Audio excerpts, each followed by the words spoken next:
Theories of learning, Thorndike का संबंधवाद सिद्धांत part 2 लेके आया हूं। पार्ट 1 में हमने बहुत सारी बातें कर ली हुई हैं। पार्ट 1 में हमने थॉर्नडाइक जी के बारे में जान लिया हुआ है कि थॉर्नडाइक जी क्या थे, थॉर्नडाइक जी कौन थे, उनके बारे में जान लिया हुआ है कि एडवर्ड थॉर्नडाइक वो जो है वो उनका जो कार्यकाल था वह 1874 से लेकर के 1994 तक 54 तक था, 1949 तक का था। और वो एक अमेरिकन मनोवैज्ञानिक थे। उन्होंने बहुत सारा काम जो है किया पशु के ऊपर, पशु व्यवहार के रूप में उन्होंने काम किया, तो पशु व्यवहार के रूप में उनको जन्मदाता भी उसका कहा जाता है। सीखने की प्रक्रिया का उन्होंने बहुत सारा काम किया, उसमें जो है उन्होंने जी फैक्टर, एस फैक्टर थ्योरी भी उन्होंने देने का काम किया। तो ऐसे उन्होंने बहुत सारे काम किए। साथ साथ में जो मेजर काम और जो सबसे बड़ा काम है, वो बड़ा काम उन्होंने सीखने का नियम बताया। सीखने का नियम बताया, वह सीखने के नियम, प्रभाव का नियम, तत्परता का नियम और उन्होंने अभ्यास का नियम, ये 3 जो है मुख्य नियम बताए और 5 गौण नियम बताए। ये गौण नियम उन्हीं के रूप में वो जाने जाते हैं। तो उनके बारे में पढ़ लिया। फिर उसके बाद हमने ये पढ़ा हुआ था कि उनका जो है उनकी कृतियां क्या क्या हैं। तो कृतियों के बारे में हमने सबसे पहली कृति पढ़ी हुई थी कि एजुकेशनल साइकोलॉजी। एजुकेशनल साइकोलॉजी उनकी कृति थी, वह सबसे फेमस कृति थी। हालांकि वो पहली कृति नहीं थी, बट उनकी बहुत फेमस कृति थी। 1903 में आई थी। उससे पहले 1898 में उन्होंने एनिमल इंटेलिजेंस के बारे में बताया हुआ था कि जो जानवरों के अंदर में बुद्धि कैसी होती है, उसका पूरा विस्तार उन्होंने उसमें चर्चा करी हुई थी। द साइकोलॉजी ऑफ लर्निंग के बारे में उन्होंने चर्चा करा हुआ था, 1914 में उनकी पुस्तक आई हुई थी। द मेजरमेंट ऑफ इंटेलिजेंस के बारे में उन्होंने चर्चा करा हुआ था, वह भी पुस्तक उनकी जो है आई हुई थी 1926 में। फंडामेंटल ऑफ लर्निंग, क्या सीखने का आधारभूत ढांचा क्या है, वह भी उन्होंने बताया हुआ था। फंडामेंटल ऑफ लर्निंग क्या है वो बताया हुआ था 1933 में। Human nature and social order क्या है उसके बारे में उन्होंने बताया हुआ था, 1940 में आई थी पुस्तक। तो ऐसे उन्होंने बहुत सारी ढेर सारी कृतियां दी हुई थी और उन्होंने बताया हुआ था कि लर्निंग के क्या क्या नाम है। तो लर्निंग के क्या क्या नाम है, उनकी जो सिद्धांत, उनके सिद्धांत को क्या क्या नाम, किस किस रूपों में जाना गया था, उसके बारे में चर्चा करा हुआ था। चलिए आज हम वापस से थोड़ा सा बस एक ब्रीफ कर लेंगे ताकि वो रिवीजन के आधार पे हम कर लें। हम वापस से जो है थियरी का एक बार यहाँ पे रिवीजन बस छोटे में टूक में 5 मिनट में रिवीजन करते हैं, फिर हम आगे बढ़ते हैं कि क्या कहा गया था। क्या कहा गया था वो हम चर्चा करेंगे और चर्चा करने के बाद आगे बढ़ेंगे। चलिए, तो बात हमने करा हुआ था, सबसे पहले मैंने पढ़ा हुआ था किसको, थॉर्नडाइक को। नहीं, सबसे पहले हमने पाउलो को पढ़ा हुआ था, तो पाउलो को पढ़ लेते हैं। पाउलो जी क्या कहते हैं। पाउलो जी, पाउलो की थ्योरी में क्या बात हुई थी, तो पाउलो की थ्योरी में उन्होंने कहा हुआ था कि एक होता है स्टिमुलस और एक होता है रिस्पॉन्स। एक होता है स्टिमुलस और एक होता है रिस्पॉन्स। स्टिमुलस और रिस्पॉन्स के बीच में अनुबंधन होता है। क्या होता है, अनुबंधन। एक होता है अनुबंधन। इन दोनों के बीच में जो है वह स्टिमुलस और रिस्पॉन्स के बीच में अनुबंधन होता है। वहां पे क्या है, वह कंडीशनिंग। यहाँ पे इसको कहेंगे क्या, कंडीशनिंग। तो यहाँ पे कंडीशनिंग होती है, या कंडीशनिंग के जरिए ही, इस कंडीशनिंग के जरिए ही क्या होता है, यह इसके और इसके बीच में जो है वो एक ढांचा, एक प्रभाव बनता है। तो ये कहते हैं कि स्टिमुलस स्टिमुलस देंगे, तो जितना स्टिमुलस देंगे, स्टिमुलस सामने रखेंगे तो रिस्पॉन्स उतना आएगा। तो स्टिमुलस को देख करके रिस्पॉन्स आएगा। यानी यहाँ पे भोजन है, तो भोजन को देंगे तो भोजन को देख करके लार आएगी। भोजन को देख करके लार आएगी, तो भोजन को देख करके लार आएगी। तो भोजन को अगर हमको हटा देना, फिर भी देखना कि क्या लार आती है। तो अगर हमने स्टिमुलस को धीरे धीरे कम किया, फिर भी देखते हैं क्या आती है। तो भोजन को हमने यहाँ पे अनुबंधित किया, भोजन के साथ में कंडीशनिंग किया घंटी को। भोजन के साथ में घंटी को कंडीशनिंग किया, तो देखा कि भोजन को धीरे धीरे हटा दिया और घंटी को हमने बढ़ाया, घंटी की आवाज हमने बढ़ाई, तो देखा तभी भी लार आ रही है। यानी भोजन को ध्यान में रखते हुए, भोजन के साथ में हमने घंटी को यहाँ पे एसोसिएट किया, घंटी को हमने कंडीशनिंग करी, तो घंटी के साथ में देखा लार आ रही है। यानी घंटी के साथ में लार का जो है कंडीशनिंग हो गई।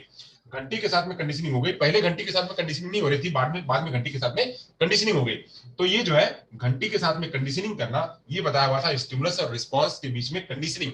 स्टिमुलस और रिस्पॉन्स के बीच में कंडीशनिंग, यहाँ पे इन्होंने आदतों का निर्माण बताया हुआ था। आदतों का निर्माण, आदत का निर्माण, आदत के निर्माण की बात करी हुई थी कि आदत का निर्माण यहाँ पे होगा और आदतों को छुड़ा सकते हैं, आदत को घटा भी सकते हैं, आदत को बढ़ा भी सकते हैं। यहाँ पे किसी प्रकार का रीइंफोर्समेंट की बात नहीं हुई थी। रीइंफोर्समेंट की बात नहीं हुई थी। वही जब हम आगे बढ़े गुथरी का समीपता का सिद्धांत, जब हमने गुथरी का समीपता का सिद्धांत पढ़ा, तो गुथरी के समीपता के सिद्धांत में, गुथरी के समीपता के सिद्धांत में इन्होंने क्या कहा कि यहाँ पे भी स्टिमुलस रिस्पॉन्स है। यहाँ पे भी स्टिमुलस रिस्पॉन्स है।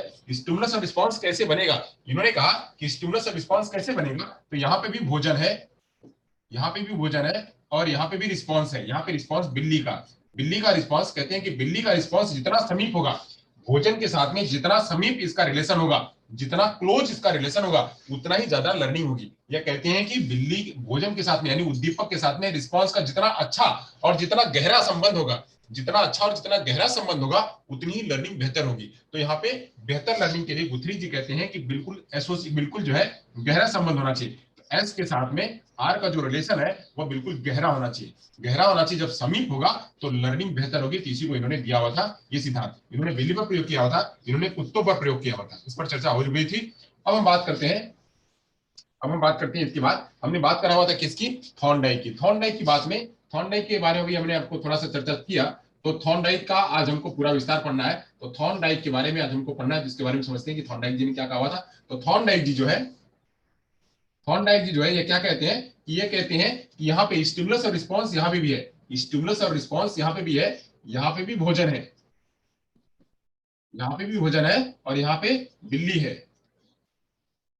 भोजन है और बिल्ली है। अब ये भोजन और बिल्ली को इन्होंने एसोसिएट किया, बिल्ली पर प्रयोग किया, इन्होंने चूहों पर प्रयोग किया और इन्होंने मुर्गियों पर प्रयोग किया। इन्होंने बिल्ली पर प्रयोग किया, चूहों पर प्रयोग किया और मुर्गी पर प्रयोग किया, मुर्गी पर प्रयोग किया। तो ऐसे प्रयोग करने पर ये कहते हैं कि इस भोजन के साथ यानी स्टिमुलस जो है और जो रिस्पॉन्स है, इसका संबंध बनता है, इसका संबंध बनता है, इसके संबंध में बॉन्ड होता है, बॉन्ड होता है, बंधन बनता है, बंधन बनता है। इसीलिए इसीलिए इसको कहते हैं क्या, एस आर बॉन्ड थ्योरी, इसको कहते हैं एस आर बॉन्ड थ्योरी। और इसके बीच में कहते हैं कि दोनों के बीच में कनेक्शन भी बनता है। बिल्ली भोजन को देख करके, बिल्ली भोजन को देख करके प्रतिक्रिया करती है, बिल्ली भोजन को देख करके प्रतिक्रिया करती है, बिल्ली भोजन को देख करके ट्राई एरर करती है, बिल्ली भोजन को देख करके अभ्यास करती है। यानी उसके सामने उद्दीपक होना चाहिए। ये कहाँ यार है, हटा दे जरा। हाँ, stop। अभी अब आएगा बराबर। तो बिल्ली जो है, बिल्ली भोजन को देख करके, बिल्ली भोजन को देख करके प्रतिक्रिया कर रही थी। तो जब भोजन को देख करके प्रतिक्रिया कर रही थी, तो इसीलिए यहाँ पे क्या होगा, यह भोजन, भोजन उसके लिए मेन काम करेगा, भोजन भोजन उसके लिए मेन काम करेगा। उद्दीपक अगर होगा, उद्दीपक के बीच में अगर बेहतर कनेक्शन होगा, उद्दीपक के बीच में अगर बेहतर कनेक्शन होगा तो लर्निंग ज्यादा अच्छी होगी। उद्दीपक के बीच में बेहतर कनेक्शन होगा तो लर्निंग ज्यादा होगी। इसी को जो है इन्होंने बताया, इन्होंने बताया कि उद्दीपक को देख करके प्रतिक्रिया करना, उद्दीपक को देख करके प्रभाव करना, उद्दीपक को देख करके अभ्यास करना, ये सब जो है वहां पे होगा। बट उसके लिए उन्होंने एक बात करी, उन्होंने बात करी कि इसके लिए बिल्ली का जो है भूखा होना जरूरी है, बिल्ली का भूखा होना जरूरी है, बिल्ली की रेडीनेस होनी जरूरी है, बिल्ली की रेडीनेस होनी जरूरी है। अगर बिल्ली का पेट भरा है, बिल्ली का पेट भरा है तो वो कोई काम नहीं करेगी। यानी हमको अगर इसके साथ में कनेक्शन बैठाना है, कनेक्शन लगवाना है, भोजन के साथ में अगर कनेक्शन करवाना है तो रेडीनेस होनी जरूरी है। इसीलिए उन्होंने रेडीनेस का भी प्रभाव दिया, रेडीनेस का भी उन्होंने नियम बताया कि बिल्ली के साथ में अगर कनेक्शन जुड़वाना है, बिल्ली के साथ में भोजन का कनेक्शन जुड़वाना है या भोजन के साथ में बिल्ली का कनेक्शन जुड़वाना है, तो यहाँ पे बिल्ली को भूखा होना पड़ेगा, बिल्ली के अंदर में तत्परता होनी पड़ेगी, बिल्ली के अंदर में अभिलाषा होनी पड़ेगी, बिल्ली के अंदर में जिज्ञासा होनी पड़ेगी, बिल्ली उतना काम करने के लिए तैयार होनी चाहिए, शारीरिक रूप से, मानसिक रूप से, चाहे जैसे भी, वह उतनी तैयार होनी चाहिए। जब तैयार होगी तभी जो करके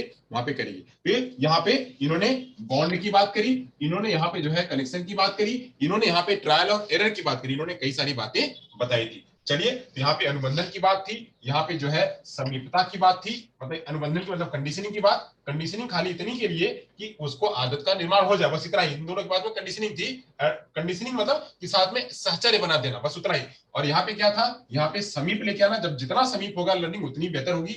यहाँ पे कहा गया कि बंधन होना चाहिए, कनेक्शन होना चाहिए, इसका इसके साथ में कनेक्शन, जितना कनेक्शन अच्छा होगा उतना ही लर्निंग बेहतर होगी, उतना ही ये काम करने के लिए प्रेरित होगी।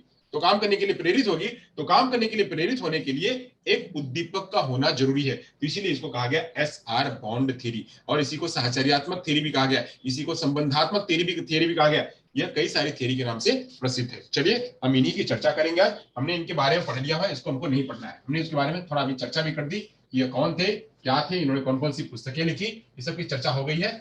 बस एक नाम दे देते हैं यहाँ पे, इतना ही चर्चा कर लेते हैं कि इसका नाम क्या क्या है। हॉर्नडाइक की थ्योरी का नाम क्या क्या है उसकी चर्चा कर लेते हैं, फिर हम आगे कहानी पढ़ेंगे। चलिए, तो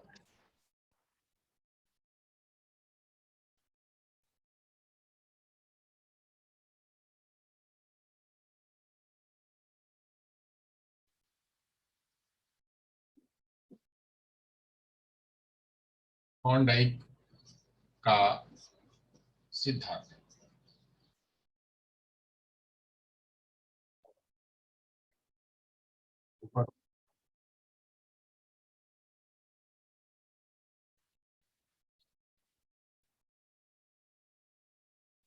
थॉर्नडाइक का सिद्धांत। मुझे लग रहा है थोड़ा सा और नीचे लिखना पड़ेगा। चलिए थोड़ा नीचे लिख देते हैं, इसको नीचे लिखते हैं, यहाँ से लिखा है तो नीचे लिखते हैं। हाँ,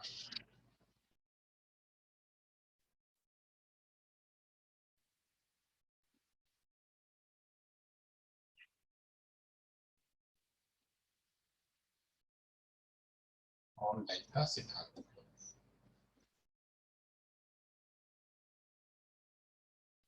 थॉर्नडाइक का सिद्धांत जो है, यह इस थॉर्नडाइक के सिद्धांत को क्या क्या कहा गया, क्या क्या नाम दिया गया, अब इसकी चर्चा हम कर लेते हैं थोड़ी सी।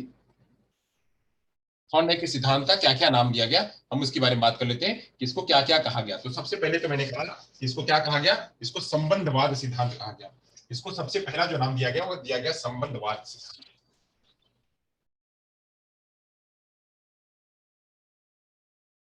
सबसे पहला नाम इसको दिया गया कि कनेक्शनिज्म थियरी, कनेक्शनिज्म थियरी या संबंधवाद सिद्धांत,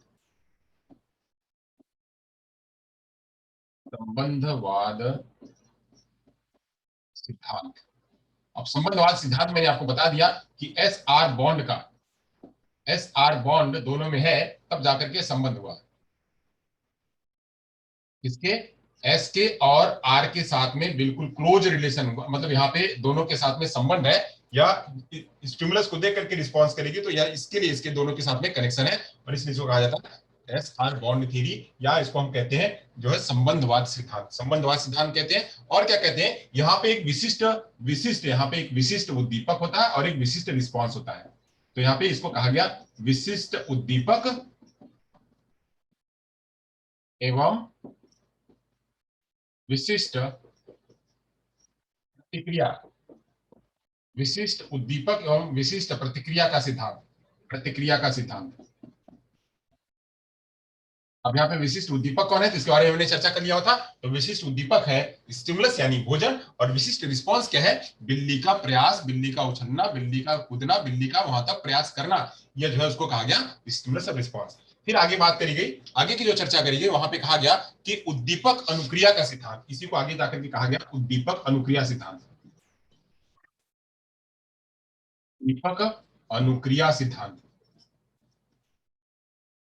दीपक अनुक्रिया सिद्धांत, इसे उद्दीपक अनुक्रिया का सिद्धांत भी कहा गया। यह भी हमको याद रखना है, यानी उद्दीपक के साथ में अनुक्रिया और यानी इन दोनों के साथ में रिलेशन है, संबंध है, इसलिए इसको कहा गया उद्दीपक अनुक्रिया का सिद्धांत। और इसे उद्दीपक अनुक्रिया बंधन भी कहा गया, इसे जो है उद्दीपक अनुक्रिया बंधन भी कहा गया, उद्दीपक अनुक्रिया बंधन, या इसी को कहा गया था S R bond, S R bond theory, S R bond theory, इसी को एस आर बॉन्ड थ्योरी भी कहा गया। इसको एस आर बॉन्ड क्यों कहा गया, कि इसके और इसके बीच में, स्टिमुलस के बीच में और रिस्पांस के बीच में बॉन्ड है, इसलिए इसको एस आर बॉन्ड भी कहा गया। इसको जो है कनेक्शन संबंधवाद कहा गया, इसको कनेक्शनिज्म थ्योरी कहा गया। इसी को जो है बंधन सिद्धांत भी कहा गया। क्या कहा गया, इसी को बंधन, बॉन्ड थ्योरी, बंधन सिद्धांत, यह नाम आते हैं अलग अलग। बॉन्ड थ्योरी, इसी को कहा गया है बॉन्ड थ्योरी, बॉन्ड थ्योरी, इसी को बंधन सिद्धांत या बॉन्ड थ्योरी भी इसको कहा गया। अब यह लगातार लगातार जो है ये स्टिमुलस को प्राप्त करने के लिए, यानी उद्दीपक को प्राप्त, उद्दीपक को देख करके बार बार उद्दीपक को देख करके उद्दीपक को प्राप्त करने के लिए लगातार प्रयास करती है, बार बार प्रयास करती है, तो बार बार गलतियां करती, बार बार त्रुटि करती, बार बार प्रयास करती, बार बार त्रुटि करती है, बार बार प्रयास करती, बार बार प्रयास करती, बार बार त्रुटि करती है। तो बार बार प्रयास है, बार बार त्रुटि की जगह पे उसके लिए इसको कहा गया ट्रायल एंड एरर थ्योरी। क्या कहा गया, इसको कहा गया trial and error theory, trial and error.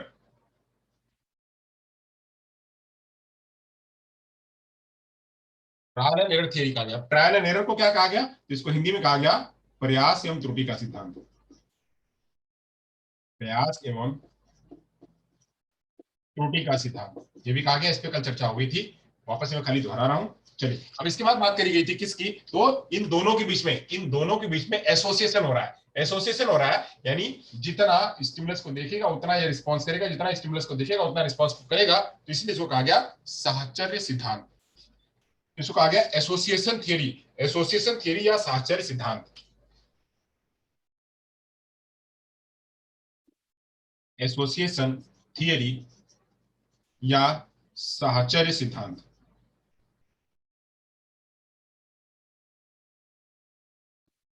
साहचर्य सिद्धांत, चलिए अब यहां तक हो गया, हमने यहां तक समझ लिया, यहां तक समझ लिया।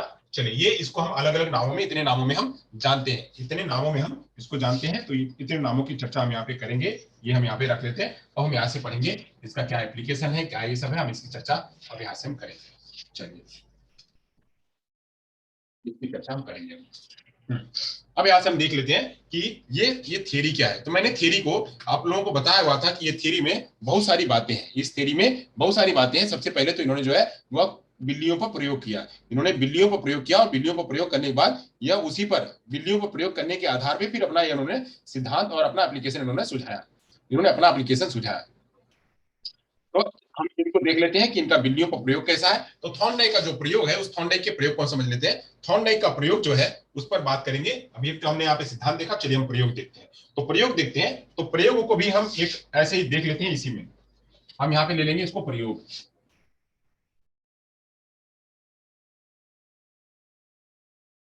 यहाँ पे लेते हैं प्रयोग। चलिए, यहाँ पे इतने पे प्रयोग करेंगे, थॉर्नडाइक का प्रयोग की चर्चा करते हैं कि थॉर्नडाइक का प्रयोग क्या है।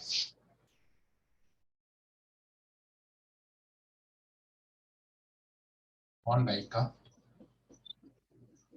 प्रयोग, थॉर्नडाइक के प्रयोग में, अब प्रयोग में इन्होंने क्या किया, तो ये अभी सभी आप लोगों को मैंने कभी बता दिया था और आज भी मैं बता रहा हूं कि इस पर इन्होंने क्या किया, इन्होंने बिल्ली पर प्रयोग किया, इन्होंने बिल्ली पर प्रयोग किया। और बिल्ली पर प्रयोग किया तो बिल्ली को इन्होंने क्या किया कि एक पिंजरे में बंद किया, जिसको पजल बॉक्स कहा गया, जिसको पजल बॉक्स कहा गया, उस पजल बॉक्स में इन्होंने बिल्ली को बंद कर दिया। ये था पजल बॉक्स। थोड़ा सा नीचे ले लेते हैं, ये पजल बॉक्स था, पजल बॉक्स था। और यहाँ पे इन्होंने भोजन रखा, बाहर इसके भोजन रखा इन्होंने, इसके इधर इन्होंने टोकरी में इन्होंने भोजन रखा। ये है भोजन, इसको हम कह सकते हैं क्या, इसको कहेंगे भोजन, ये है भोजन, भोजन रखा। अब भोजन तो बाहर रखा, अब भोजन जो पिंजरा है, पजल बॉक्स, जो पंजरा है, इसको इसको पजल बॉक्स कहा गया। ये है पजल बॉक्स, तो क्या कहेंगे, ये पजल बॉक्स है, इस पजल बॉक्स को नाम दिया गया, इसको पजल बॉक्स, पजल बॉक्स। ये हुआ पजल बॉक्स। इस पजल बॉक्स में बिल्ली को, भूखी बिल्ली को अंदर बंद किया गया, पजल बॉक्स में भूखी बिल्ली को अंदर बंद किया गया। चलिए, तो हम एक ऐसा ही डमी एक बिल्ली बना लेते हैं। हमारा ड्राइंग इतना अच्छा नहीं है, मैं खाली ऐसे ही जो है बना देता हूं।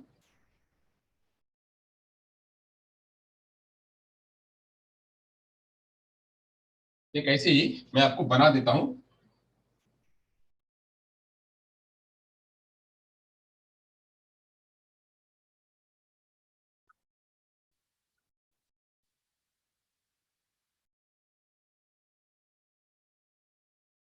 समथिंग ये बिल्ली है, मान लीजिए बिल्ली है। अब ये बिल्ली क्या कर रही है, बिल्ली अपना पैर लगा करके, ये अपना पैर लगा करके, यहाँ पे इसका पैर है, इस पैर को यहाँ पे क्या है, ये एक इन्होंने ये बना दिया, एक ऐसा, इन्होंने ऐसा एक बना दिया कि यहाँ पे गेट है, ये गेट होगा, इसका गेट होगा, और ये इसका यहाँ पे जो है वो इसका, इसको बोलेंगे कि दबाने वाला। ये इसको उन्होंने क्या किया कि लीवर, इसका नाम दिया लीवर, ये है लीवर, इसको कहेंगे लीवर, कि इसको जब दबाएगी तो ये दरवाजा खुलेगा। ये है लीवर, पैर इसका आएगा, तो इस लीवर पे पैर पड़ेगा, तो ये दरवाजा क्या होगा, दरवाजा ये खुल जाएगा, ऊपर चला जाएगा, दरवाजा खुल जाएगा, ये ऊपर चला जाएगा, ये इतना जो है इसके ऊपर चला जाएगा, ऊपर चला जाएगा, तो क्या होगा, ये गेट जो पूरा खुल जाएगा, गेट खुल जाएगा। अब यहाँ पे सब पूरा पूरा का पूरा ये यहाँ पे ये छड़ वाला बना हुआ है, छड़ वाला, ये छड़ वाला बना हुआ है, मतलब ये बिल्ली इसके अंदर है, बिल्ली इसके अंदर है। अब बिल्ली जो है ये जब ऐसे ही दबाती है, दबा करके खुल जाता है, ऊपर चली जाती है, दबा दबा करके चली जाती है, तो फिर ये खुल जाता है, खुल करके आकर के भोजन प्राप्त कर लेती है। भूखी बिल्ली भूखी बिल्ली बार बार प्रयास करती है, इसमें इस पजल बॉक्स में बार बार प्रयास करती है। बार बार प्रयास करने के बाद, कई बार प्रयास करती है, एक बार नहीं बहुत बार प्रयास करती है, बार बार प्रयास करती है। तो बार बार प्रयास करने के बाद, बार बार प्रयास करने के बाद ये जो यहाँ पे वह इसका दरवाजा खुलता है। तो यहाँ पे दो बातें आई, दो बातें आई यहाँ पे, जो स्टिमुलस एंड रिस्पांस, यहाँ पे दो बातें मेन है। क्या है? एक है, एक को कहेंगे स्टिमुलस और एक को कहेंगे रिस्पांस, जो मैंने यहाँ पे कहा हुआ था, विशिष्ट उद्दीपक और विशिष्ट रिस्पांस। तो यहाँ पे एस आर, एस आर जो है वो कैसे आएगा, एस आर की चर्चा कर लेते हैं। यहाँ पे दो बातें मेन है, एक है एस और दूसरा है आर। एस मतलब क्या? एस से, एस और आर को कहेंगे स्टिमुलस,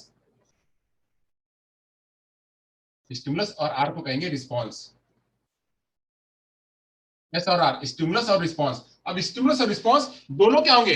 दोनों विशिष्ट होंगे। यह भी क्या होगा? इसको कहेंगे विशिष्ट उद्दीपक और इसको कहेंगे विशिष्ट प्रतिक्रिया। यहाँ पे विशिष्ट उद्दीपक यानी यहाँ पे इसको कहेंगे स्पेसिफिक, स्पेसिफिक स्टिमुलस और स्पेसिफिक रिस्पांस। स्पेसिफिक स्टिमुलस और स्पेसिफिक रिस्पांस, यानी यह भी क्या होगा? यह भी स्पेसिफिक होगा और यह भी स्पेसिफिक होगा। स्पेसिफिक क्या? भोजन, भोजन यहाँ पे होना चाहिए। और रिस्पांस क्या? रिस्पांस यहाँ पे स्पेसिफिक रिस्पांस क्या होगा? लीवर का दबाना, लीवर का दबाना। वो लीवर का दबाना या स्पेसिफिक स्टिमुलस को पाने के लिए स्पेसिफिक रिस्पांस को करना पड़ेगा। जब ये लीवर दबाएगी तभी खुलेगा, जब बिल्ली लीवर दबाएगी तभी खुलेगा, और तब जाकर के ऊपर जाएगा गेट और यहाँ पे खुलेगा। यहाँ पे ये ट्रांसपेरेंट, इसको भोजन दिख रहा है, ट्रांसपेरेंट इसको भोजन दिख रहा है। तो यहाँ पे एक स्पेसिफिक जो है, स्पेसिफिक स्टिमुलस है और स्पेसिफिक रिस्पांस है। इस स्पेसिफिक स्टिमुलस और स्पेसिफिक रिस्पांस को करने के लिए उसको करना क्या पड़ेगा? उसको करना पड़ेगा ट्रायल एंड एरर। उसको बार बार कोशिश करनी पड़ेगी, कोशिश करनी पड़ेगी। तो ट्रायल और एरर यहाँ पे लाएगा। एक बात यहाँ पे हो गई। दूसरी बात हमने यहाँ पे देख लिया। यहाँ पे मुद्दे क्या हुए? यहाँ पे मुद्दा हुआ, पहला मुद्दा हुआ कि स्पेसिफिक स्टिमुलस, स्पेसिफिक, या हम इसको हिंदी में लिख दे विशिष्ट उद्दीपक और विशिष्ट अनुक्रिया या प्रतिक्रिया या रिस्पांस। विशिष्ट उद्दीपक और विशिष्ट अनुक्रिया, विशिष्ट उद्दीपक और विशिष्ट अनुक्रिया की जरूरत है। बिल्ली बिल्ली भोजन को प्राप्त करने के लिए लीवर दबाएगी, लीवर दबा करके जब दबाएगी तब इसको मिलेगा। अब यहाँ पे विशिष्ट उद्दीपक और विशिष्ट रिस्पांस को करने के लिए, अब यहाँ पे जो विशिष्ट उद्दीपक और जो विशिष्ट रिस्पांस है कौन? तो विशिष्ट उद्दीपक और विशिष्ट रिस्पांस के बीच में यहाँ पे इन्होंने क्या किया? एक कनेक्शन जोड़ने की बात करी। क्या जोड़ने की बात करी? तो कनेक्शन जोड़ने की बात करी। तो कनेक्शन जोड़ने की बात करी तो कैसे? इसी को कहा गया थ्योरी ऑफ कनेक्शनिज्म। इसी को कहा गया कि theory of connectionism, theory of connectionism, theory of connectionism इसको कहा गया। अब संबंधवाद, संबंधवाद का सिद्धांत कहा गया। अब संबंधवाद का सिद्धांत कहां पे होगा? संबंधवाद का सिद्धांत किससे होगा? तो बिल्ली से होगा। किससे होगा? बिल्ली से और उद्दीपक के अनुक्रिया से, भोजन से, बिल्ली से और भोजन से। यहाँ पे बिल्ली होगी, बिल्ली होगी, और यहाँ पे क्या होगा? यहाँ पे उद्दीपक अनुक्रिया होगी, उद्दीपक अनुक्रिया,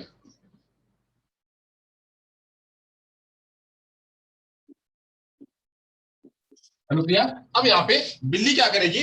बिल्ली भोजन को देखेगी, बिल्ली क्या करेगी? भोजन को देखेगी, और भोजन को देख करके विशिष्ट उद्दीपक, जो भोजन होगा वो भोजन क्या होगा? बिल्ली भोजन को देख करके, भोजन को देख करके प्रयास करेगी। भोजन क्या होगा? यहाँ पे उद्दीपक होगा, भोजन विशिष्ट उद्दीपक होगा। ये क्या होगा? विशिष्ट उद्दीपक, भोजन विशिष्ट उद्दीपक होगा। और यहाँ पे अनुक्रिया क्या होगा? अनुक्रिया होगा इसका प्रयास, प्रयास। यहाँ पे होगा उछलना, यहाँ पे उछलना, कूदना, उछलना, कूदना, ये उसका क्या होगा? यह प्रयास होगा। इसको कहेंगे क्या? इसको कहेंगे क्या? तो इसको कहेंगे विशिष्ट अनुक्रिया, विशिष्ट अनुक्रिया।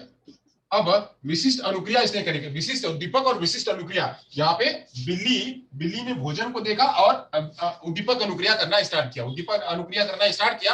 अब इन दोनों के बीच में, इन दोनों के बीच में, इसके बीच में और इसके बीच में, इसके बीच में और इसके बीच में क्या हो रहा है, कनेक्शन बैठ रहा है। इसके और इसके बीच में क्या हो रहा है, कनेक्शन बैठ रहा है। यानी क्या हो रहा है, ये दोनों के बीच में, ये दोनों के बीच में क्या बन रहा है, संबंध, संबंध बन रहा है। संबंध कैसा बन रहा है, संबंध कैसा बन रहा है, तो संबंध बन रहा है कि यह भोजन को देखेगी, बिल्ली बिल्ली भोजन को देखेगी और उछलेगी कूदेगी। यानी अगर यह भोजन नहीं होता, अगर यह भोजन नहीं होता तो बिल्ली उछलती कूदती नहीं, बिल्ली भूखी नहीं होती तो बिल्ली उछलती कूदती भी नहीं, बिल्ली अगर भूखी नहीं होती तो बिल्ली उछलती कूदती भी नहीं। तो यहाँ पे बिल्ली को भूखा भी रखना है और भूखे के साथ में भोजन के साथ में इसका उछलने और कूदने का संबंध बैठा जा रहा है। तो इसी संबंध को देखते हुए क्या कहा गया, इसी संबंध को देखते हुए कहा गया कि इसका संबंध जो है इसी को कहा गया theory of connectionism, theory of connectionism कहा गया। अब यह संबंध जो बना, अब यह संबंध जो बना वह कैसे बना इसकी चर्चा कर लेते हैं। संबंध कैसे बना, अब यह संबंध बनेगा कैसे, उछलेगी कूदेगी कैसे, यह कैसे बना, तो यह क्या करेगी, संबंध बनेगी। अब यहाँ पे प्रयास और त्रुटि करेगी, क्या करेगी, प्रयास और त्रुटि करेगी। चलिए तो प्रयास और त्रुटि के बारे में समझ लेते हैं। यहाँ पे तो हमने समझ लिया थ्योरी ऑफ कनेक्शनिज्म, यहाँ पे हमने समझ लिया उद्दीपक और अनुक्रिया। अब हम समझ लेते हैं कि यहाँ पे वह कैसे करेगी, क्या यहाँ पे वह कैसे करेगी, प्रयास और त्रुटि, प्रयास और त्रुटि कैसे करेगी, तो उसको समझ लेते हैं। प्रयास और त्रुटि, यहाँ पे हम समझेंगे कि प्रयास और त्रुटि कैसे होगा, प्रयास एवं त्रुटि, कल इसके बारे में मैंने समझाया हुआ था थोड़ा, प्रयास और त्रुटि। अब प्रयास और त्रुटि, इसी में प्रयास और त्रुटि भी हुआ। प्रयास त्रुटि कैसे होगा कि लगातार बिल्ली जो है वह लगातार कोशिश करेगी, उछलेगी कूदेगी देख करके, किसको, भोजन को देख करके लगातार उछलेगी कूदेगी, कूदेगी उछलेगी कूदेगी। एक बार में नहीं होगा, दो बार करेगी, दो बार में नहीं होगा, तीन बार में करेगी, तीन बार में नहीं होगा, चार बार में करेगी। पहली बार में क्या किया गया कि यहाँ पे ये बिल्ली है, ये बिल्ली, इस बिल्ली को ये भोजन लेना है। तो पहली बार में जब पहले इसको भोजन लिया गया, तो इसने क्या किया, खूब उछला, खूब कूदा, पहले अवसर में बिल्ली खूब उछली, खूब कूदी, खूब उछली, खूब कूदी, यहाँ उछली, यहाँ उछली, यहाँ उछली, यहाँ उछली, कई जगह पे उछली, ईस्ट वेस्ट नॉर्थ साउथ, ऊपर नीचे, टॉप बॉटम, सब जगह उछली कूदी, उछली कूदी 15 बार, 17 बार, 20 बार उछली कूदी। तब जाकर इसको लीवर मिला, लीवर पे इसने पैर रखा, पैर रख करके दरवाजा खुला और चली गई। तो यहाँ पे उसने पहले अवसर में क्या, कि पहले अवसर में, अवसर यहाँ पे देख लेते हैं, अवसर, तो पहला अवसर, पहले अवसर में कितना इसने समय लिया, पहले अवसर में समय कितना लिया और असफल प्रयास इसके कितने हुए,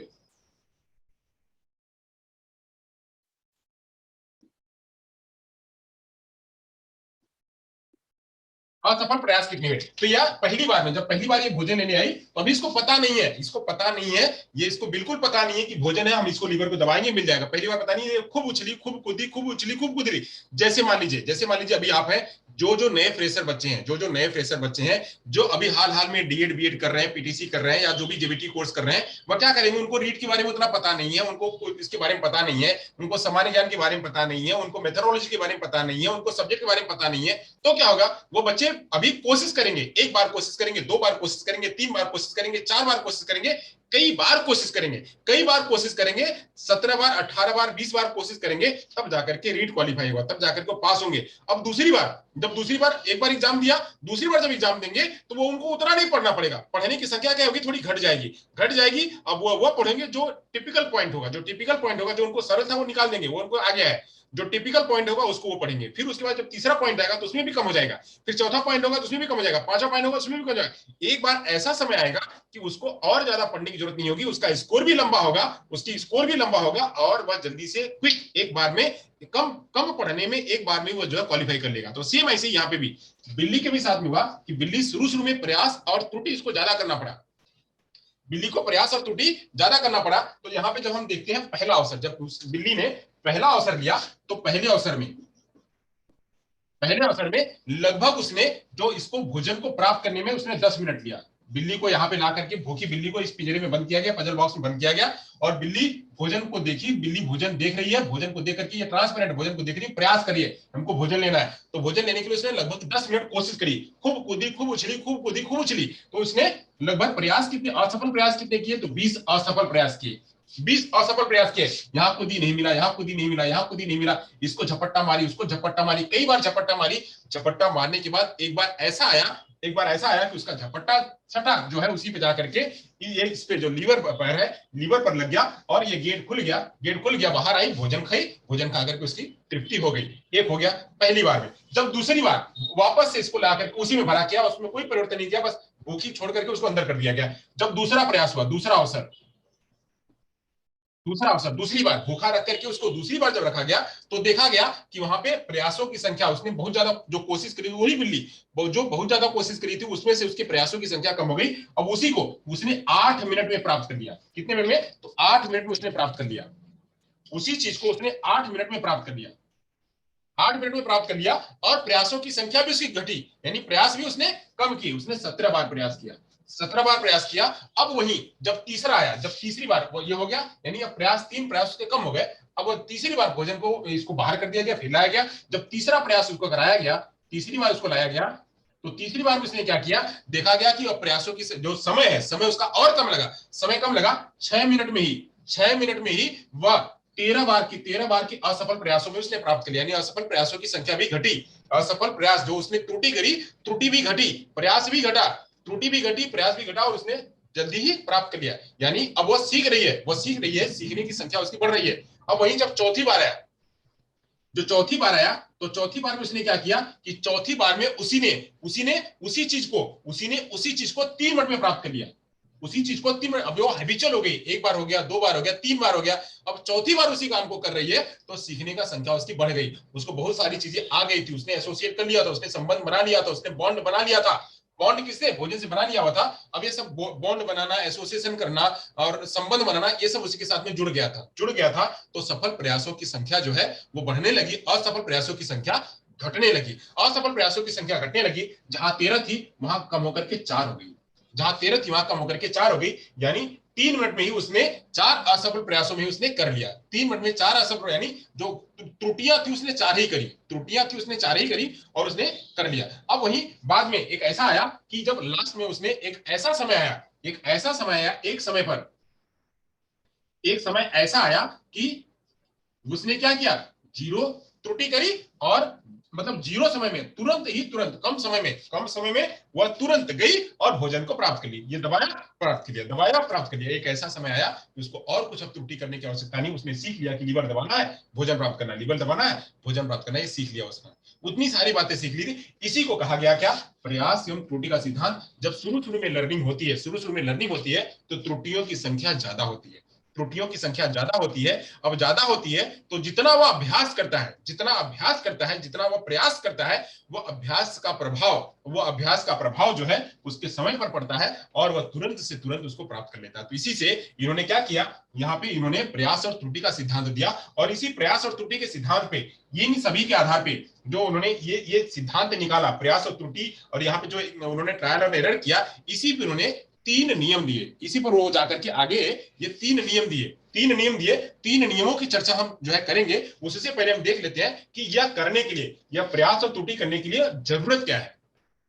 थॉर्नडाइक ने क्या बताया कि एक बिल्ली को भोजन प्राप्त करने के लिए उद्दीपक और अनुक्रिया के बीच में संबंध बनाने के लिए जरूरत क्या पड़ती है, यह होना जरूरी है, तभी जाकर के उद्दीपक और अनुक्रिया बीच में होगा, उद्दीपक और अनुक्रिया बीच में होगी, इसके लिए जरूरी है। तो जरूरी है, हम यहाँ पे देख लेते हैं, हमारा स्पेस खाली है, तो यहाँ पे तो हम चर्चा करेंगे, आगे नियम की बात चर्चा करेंगे। हम यहाँ बात कर लेते हैं कि प्रयास और त्रुटि कराने के लिए बिल्ली को जरूरी क्या है, यानी यह प्रयोग करवाने के लिए जरूरी क्या है, क्या क्या हमारे पास चीज होनी चाहिए, यानी सीखने के प्रयास करने के लिए, करने के लिए हमको क्या जरूरी है, क्या क्या सोपान होने चाहिए। तो सोपान उन्होंने बताया, स्टेप उन्होंने बताया कि सीखने के लिए क्या स्टेप हो सकते हैं। तो उन्होंने सीखने के कुछ सोपान बताए।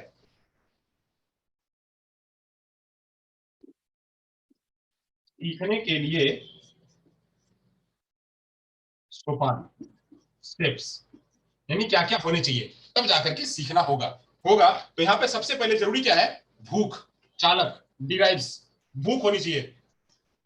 सबसे पहला उन्होंने बताया कि होना क्या चाहिए, तो भूख होनी चाहिए, भूख। मैं यहाँ पे स्टार लगा रहा हूं, बता रहा हूं। पहला होना चाहिए डिराइव्स, भूख, भूख होनी चाहिए। यानी बिल्ली कैसी होनी चाहिए, भूखी होनी चाहिए। बिल्ली भूखी होनी चाहिए, भूखी होगी तब जाकर के वह कोशिश करेगी, भूखी होनी चाहिए। और क्या होना चाहिए, भूखी होनी चाहिए, और क्या होना चाहिए, तो यहाँ पे भूखी के साथ में उसको जो है गोल होना चाहिए, उसका गोल होना चाहिए कि उसको पिंजरे से बाहर आना है, यहाँ आना है, तब जाकर के आएगी। यानी यहाँ पे लक्ष्य भी होना चाहिए, लक्ष्य कहां पर है, भूख तो है, भूख तो है, बट साथ में लक्ष्य भी होना चाहिए। लक्ष्य कहाँ? लक्ष्य बाहर रखा, देखिए लक्ष्य अंदर नहीं है, लक्ष्य बाहर है, और बाहर के साथ में कुछ यहाँ पे ऑब्स्टेकल भी लगा रखे हैं, कुछ बैरियर भी लगा रखा है, यानी ये बैरियर भी पार करना है, ये बाउंड्री भी पार करनी है, बाउंड्री पार करोगे तभी होगा। और बाउंड्री पार करना भी इतना आसान नहीं है। जैसे मान लीजिए रीट, मान लीजिए सीटेट, मान लीजिए यूपीटेट, या भी जो भी है, उसको आपका आपका उद्देश्य है, आपकी भूख क्या है? आपको नौकरी पाना, आपकी भूख है नौकरी पाना। अब नौकरी पाना है तो नौकरी पाने के लिए आपका लक्ष्य भी, एक भूख है कि नौकरी पानी है, तो नौकरी पाने के लिए लक्ष्य क्या होगा? लक्ष्य तोड़ना होगा, लक्ष्य को भेद करना पड़ेगा, लक्ष्य को भेद करना पड़ेगा। वो लक्ष्य क्या है कि आपको रीट क्वालिफाई करना पड़ेगा, आपको टीचर का एग्जाम देना पड़ेगा, टीचर के कोर्स करने पड़ेंगे, और एक एग्जाम रीट का एग्जाम देना पड़ेगा, सीटेट का एग्जाम देना पड़ेगा। तो रीट और वो आपका लक्ष्य है, वो लक्ष्य, उस लक्ष्य को प्राप्त करने के लिए आप कई प्रकार की एक्टिविटी करोगे। तो यहाँ पे हो गया लक्ष्य, लक्ष्य यहाँ पे भोजन, भोजन बाहर है, भोजन बाहर है, भोजन को बाहर रखा गया, वो लक्ष्य हमारा। वहां टारगेट है, टारगेट बॉटम पे नहीं है, टारगेट कहाँ है? टारगेट कहीं भी हो सकता है, टारगेट कहीं भी हो सकता है, टारगेट यहां भी हो सकता है, टारगेट यहां भी हो सकता है, टारगेट यहां भी हो सकता है। उस टारगेट की सीवियरिटी पर निर्भर करता है कि टारगेट कहां पर है और उसको कितनी जल्दी आप अचीव करोगे, और वहां पे आपकी सोच भी निर्भर करती है कि आप उस पर कितना करोगे। तो यहाँ पे हो गया, एक हो गया भूख, यानी सीखने के सोपान क्या हो सकते हैं? तो पहला भूख यानी डिराइव्स, दूसरा क्या? गोल, लक्ष्य, यानी भूख हो गया, यहाँ पे गोल कर लेते हैं, लक्ष्य गोल। तो यहाँ पे जो है ब्लॉक्स, अवरोध, अवरोध भी होने चाहिए, अवरोध भी होने चाहिए, तभी जाकर के प्रयास होगा। अवरोध भी होने चाहिए, ब्लॉक्स,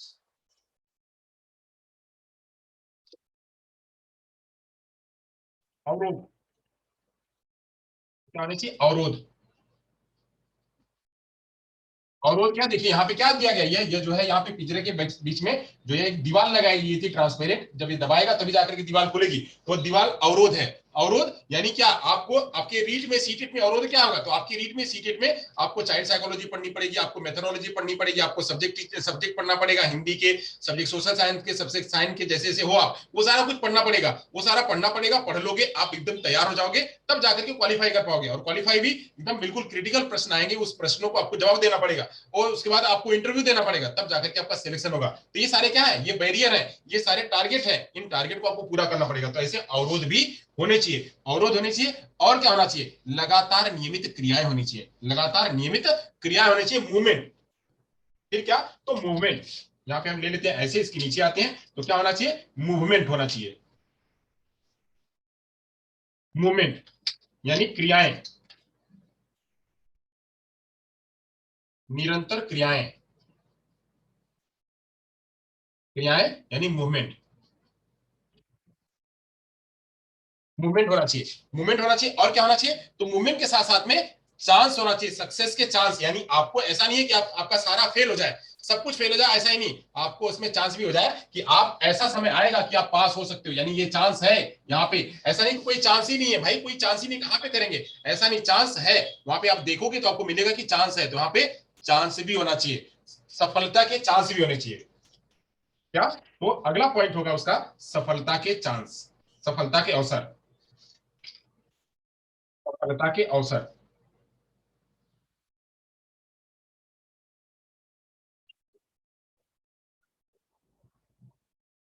सफलता के अवसर भी होने चाहिए, चांस। और क्या? तो यहाँ पे और होना चाहिए, साथ साथ में वहां पे सही अनुक्रिया का चयन, सही अनुक्रिया का चयन, कहां से पढ़ोगे, कैसे पढ़ोगे, कहां पे करोगे, लगातार इधर उधर कूदेगी तो नहीं मिलेगा। तो वहां पे एक समय ऐसा भी आना चाहिए कि प्रॉपर जो है वह मूवमेंट भी होना चाहिए, वहीं पर पैर लगना चाहिए, जब वहीं पर लगेगा तो सीख पाएगा। तो प्रॉपर वहां पे सही अनुक्रिया का चयन, लास्ट में आता है क्या इसके बाद? सही अनुक्रिया का चयन, सही अनुक्रिया का चयन, क्या लिख लेते हैं? सही अनुक्रिया का चयन। सही अनुक्रिया का चयन मतलब क्या? कि आप, ऐसा नहीं कि आप पढ़ तो रहे हो, बोल रहे हैं कि हम पढ़ रहे हैं, हम 4 घंटे पढ़ रहे हैं, 6 घंटे पढ़ रहे हैं, 8 घंटे पढ़ रहे हैं, 10 घंटे पढ़ रहे हैं। भैया पढ़ रहे हो तो क्या पढ़ रहे हो? पढ़ रहे हैं, पता लगा कि किताब लियो कुछ और पढ़ रहे हो, तो ऐसे नहीं होगा आपका, ऐसे नहीं आप टारगेट को प्राप्त कर पाओगे। यहाँ पे बिल्ली कहे कि हम खाली यही यही पिंजरा, यही पाँव मारेंगे, यही पाँव मारेंगे, यही पाँव मारेंगे, भैया लीवर तो यहाँ है, बिल्ली को यहाँ आकर के पाँव मारना पड़ेगा। बिल्ली को यहाँ पाँव मारना पड़ेगा तब जाकर खोलेगा। तो यहाँ पे सही अनुक्रिया का चयन भी होना चाहिए, सही रिस्पॉन्स भी होना चाहिए। सही रिस्पॉन्स अगर यहाँ दबाएगी, और दबाएगी कैसे, जब अगर ये भोजन इधर होता और ये लीवर इधर होता तो वो उधर जाती। यहाँ पे दिखाया गया है, ये दिखाया गया कि भोजन सामने रखा गया, लीवर दबाएगी तो भोजन मिलेगा। इसलिए जो रिस्पॉन्स करेगी, अगर बिल्ली अंधी होगी तो क्या करेगी, यहाँ करेगी, यहाँ करेगी, यहाँ करेगी। बिल्ली को अगर दिखेगा नहीं तो ये इधर उधर करेगी। अगर बिल्ली की आंखें खुली है, वो देख पा रही है, तो या वह सूंघ पा रही है, उसकी इंद्रियां बराबर है, इसीलिए कहा गया इसमें रेडीनेस भी है। मैं अभी आप चर्चा करूंगा कि प्राप्त करने के लिए यहाँ पे नियम भी बताए, सीखने के नियम भी बताए, वो होना चाहिए तभी तो सीखना होगा। तो यहाँ पे यह भी होना चाहिए, बिल्ली भूखी, उसकी आंख नाक कान सब खुले हुए पाने के लिए, बिल्कुल भूखी हुई है, बिल्कुल उसके अंदर में दम है। जैसे आप लोगों के अंदर में दम है कि हमको प्राप्त करना है, वैसे उसके अंदर में भी दम है कि हमको प्राप्त करना है, तो तुरंत कम प्रयासों में प्राप्त कर लेगी। तो वही चीज कह रहा है कि सही अनुक्रिया का चयन भी होना चाहिए, तब जाकर के आप प्राप्त कर पाओगे। सही चीज पढ़ने का, सही कंटेंट पढ़ने का, सही बातों को करने का, वो भी वहां पे होना चाहिए। ये हो गया। लास्ट में क्या, दृढ़ीकरण होना। लास्ट बात आती है दृढ़ीकरण। सबसे जो लास्ट ऑप्शन होता है, वो लास्ट ऑप्शन होता है क्या, तो होता है दृढ़ीकरण। दृढ़ीकरण, मैं दृढ़ीकरण यहाँ पे चलिए लिख देता हूं। लास्ट में होना है दृढ़ीकरण, फिक्सेशन। यानी अब यहाँ पे जीरो कैसे होगा, यह जीरो कैसे होगा, ये जीरो जीरो प्रयास कैसे होगा, जीरो जीरो प्रयास तभी होगा जब वो दृढ़ हो जाएगी, वो उसको सीख जाएगी, पूरा सीख जाएगी कि अभी अब बिल्कुल इतना ही भी करना है। एक बार इस पैर को दबाना है, ये इसको लीवर को दबाना, पा जाऊंगी, लीवर को दबाना है, पा जाऊंगी, लीवर को दबाएगी, पा जाएगी। तो ऐसे यहाँ पे इसको इस प्रयोग से, इस प्रयोग को करने के लिए, इस प्रयोग को करने के लिए, इस प्रयोग को पूरा करने के लिए, सफल और प्रयास, प्रयास और त्रुटि को करने के लिए, इसमें और सफलता प्राप्त करने के लिए उन्होंने इतने प्रकार के स्टेप भी बताए। इन्होंने कहा कि ये सोपान होने चाहिए, ये सोपान होगा तो कोई भी व्यक्ति, बिल्ली पर प्रयोग किया, ऐसे कोई भी प्राणी जो है वो सीखने के लिए तत्पर हो सकता है। सीखने के लिए तत्पर हो सकता है, तो उसके लिए उसको सबसे पहले क्या, भूख की होनी जरूरी है, उसके अंदर अंतर्नोंद की होनी जरूरी, डिराइव की होनी जरूरी है। भूख की, अंतर्नोंद की, डिराइव की होनी जरूरत है। अब भूख होगी तो लक्ष्य बनाएगा कि हमको भूख को प्राप्त करना, भूख को मिटाना है। उसके बीच में जो ऑब्स्टेकल्स होंगे, उस ऑब्स्टेकल्स को मैंने अभी सुबह सुबह पढ़ाया, मैंने भी सुबह पढ़ा है कि जब तक ऑब्स्टेकल हो, हमें कोई भी सक्सेस लेनी है तो वहां पे अवरोध आते ही है। तो अवरोध ना हो तो सफलता मिलेगी नहीं, हमको पता ही नहीं चलेगा कि सफलता कैसी थी। तो अवरोध भी होने, अवरोध होने, अवरोध से हमें पता चलेगा कि उसका सफलता का मीनिंग कितना है, सफलता कितना आएगी। तो अवरोध को दूर करना, फिर उसके बाद निरंतर प्रयास करना, निरंतर प्रयास करना कि अवरोध को हम कितना जल्दी कम कर सकते हैं। यहाँ पे देखिए अवरोध को कितना जल्दी कम कर लिया, निरंतर प्रयास किया तो पहले 10 मिनट में, फिर 8 मिनट में, फिर 6 मिनट में, फिर 3 मिनट में, निरंतर प्रयास करने के बाद इसकी बिल्ली का जो है रेट कम हो गया। बिल्ली का जो प्रयास करने का जो रेट है, जो त्रुटियों का रेट है वह कम हो गया। तो ऐसे ही निरंतर प्रयास करना, सफलता के अवसर भी देना कि सफलता भी मिलेगी, जितना कम प्रयास करेगी, लीवर दबाएगी मिल जाएगा, लीवर दबाएगी मिल जाएगा, तो अभी अवसर होना, यानी कि अवसर है ही नहीं वहां पे, वह भी हो रहा। साथ साथ में सही अनुक्रिया का चयन करना कि दबाएगी, अब जाकर क्लास में दबाएगी मिल जाएगा, दबाएगी मिल जाएगा, तब जाकर के वह चीज उसके अंदर में फिक्स हो जाएगी। अब इसके आधार पे, इसी प्रयास और त्रुटि के आधार पे, इन्हीं सारे नियमों के आधार पे जो है पियाजे, थॉर्नडाइक जी ने कुछ नियम बताए, कुछ नियम बताए, वो नियम की चर्चा करते हैं। नियम बताए, इतना समझ में आ गया। ये मैंने बताया आपको एसआर बॉन्ड थियरी, ये मैंने बताया इसका प्रयोग, ये कनेक्शन कैसे बैठा, कनेक्शन उन्होंने कैसे बैठाया, तो कनेक्शन बैठाने में बिल्ली और उद्दीपक के बीच में बिल्ली का जो विशिष्ट उद्दीपक था भोजन, और विशिष्ट अनुक्रिया के थी उसका ये, और फिर मैंने बताया कि प्रयास और त्रुटि कैसे होगा। तो प्रयास और त्रुटि में उन्होंने अवसर, समय और असफल प्रयासों की संख्या में उन्होंने समझाया, वो मैंने आपके सामने विस्तार में समझाया। फिर इसको कहा कि इसको करने के लिए क्या क्या जरूरत है, कौन कौन से सोपान है, वो यहाँ पे मैंने आपको समझाया। अब इसके आधार पे, इसके आधार पे उन्होंने कुछ नियम बताए कि सीखना होता है तो सीखने के लिए जरूरत क्या है। तो सीखने के लिए जरूरत है, यहाँ पे इन्होंने कहा कि ये जो सीखेगी बिल्ली, या बिल्ली सीखेगी इस पिंजरे में रह करके, वह सीखेगी पिंजरे से बाहर निकलना, भोजन को प्राप्त करना है, तो क्या क्या नियम होगा, उसको नियम उन्होंने इसी के आधार पे कुछ नियम बताए कि सबसे पहले तो बिल्ली को तत्पर होना, तत्पर होना वह बताया उन्होंने। यहाँ पे 3 मुख्य नियम बताए, थियरी ऑफ कनेक्शनिज्म के उन्होंने 3 मुख्य नियम बताए। चलिए हम यहाँ बात करेंगे, 3 मुख्य नियमों की चर्चा यहाँ करते हैं। 3 मुख्य नियम बताए।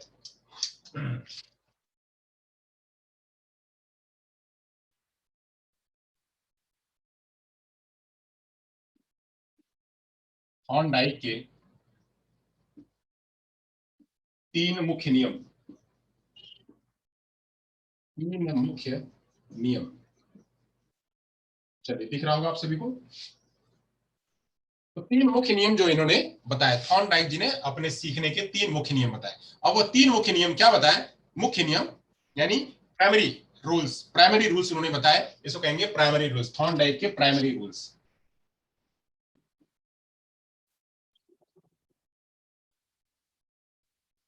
प्राइमरी रूल्स इन्होंने क्या बताया, चलिए उसकी चर्चा कर लेते हैं। तो प्राइमरी रूल्स उन्होंने 3 बताए। कितने लिखा हुआ 3, तो 3 बताए। 3 कौन कौन से थे? तो एक था अभ्यास का नियम, दूसरा था तत्परता का नियम और तीसरा था प्रभाव का नियम। चलिए यहाँ पे नियम की चर्चा कर लेते हैं। 3 नियम उन्होंने क्या क्या बताए, तो 3 नियमों की चर्चा करते हैं। उन्होंने 3 नियम बताए। चलिए बहुत ध्यान से समझिएगा ये प्रश्न, और ये एप्लीकेशन इतना आसान नहीं समझना और इतना कठिन भी नहीं है समस्या समझना। इसे बहुत ज्यादा कठिन भी नहीं है और बहुत ज्यादा आसान भी नहीं है, खाली ध्यान करने की जरूरत है, ध्यान केंद्रण करने की जरूरत है, ये वाला लक्ष्य लेके आने की जरूरत है। ये लक्ष्य लेके आएंगे तो हमें कोई भी काम आसान हो जाएगा, कोई भी काम आसान हो जाएगा। चलिए चर्चा करते हैं 3 मुख्य नियम क्या है। तो 3 मुख्य नियम में सबसे पहले नियम बताया उन्होंने क्या, सबसे पहला नियम बताया उन्होंने कि तत्परता का नियम। सबसे पहला नियम बनाया उन्होंने तत्परता का नियम, law of readiness. Law of readiness बताया, जिसको उन्होंने कहा कि तत्परता का नियम, जिसको उन्होंने कहा तत्परता का नियम, तत्परता का नियम। इन्होंने बताया लॉ ऑफ रेडीनेस, तत्परता का नियम, इन्होंने पहला बताया। जो दूसरा उन्होंने बताया, दूसरे को उन्होंने कहा कि लॉ ऑफ एक्सरसाइज। उन्होंने दूसरे को कहा लॉ ऑफ एक्सरसाइज,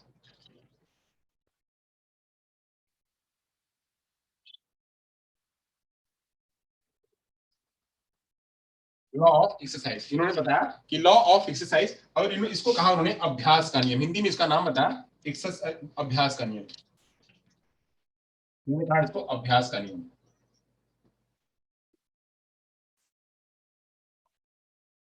और जो तीसरा नियम इन्होंने बताया, तीसरे नियम को कहा प्रभाव का नियम, law of effect, law of effect, प्रभाव का नियम।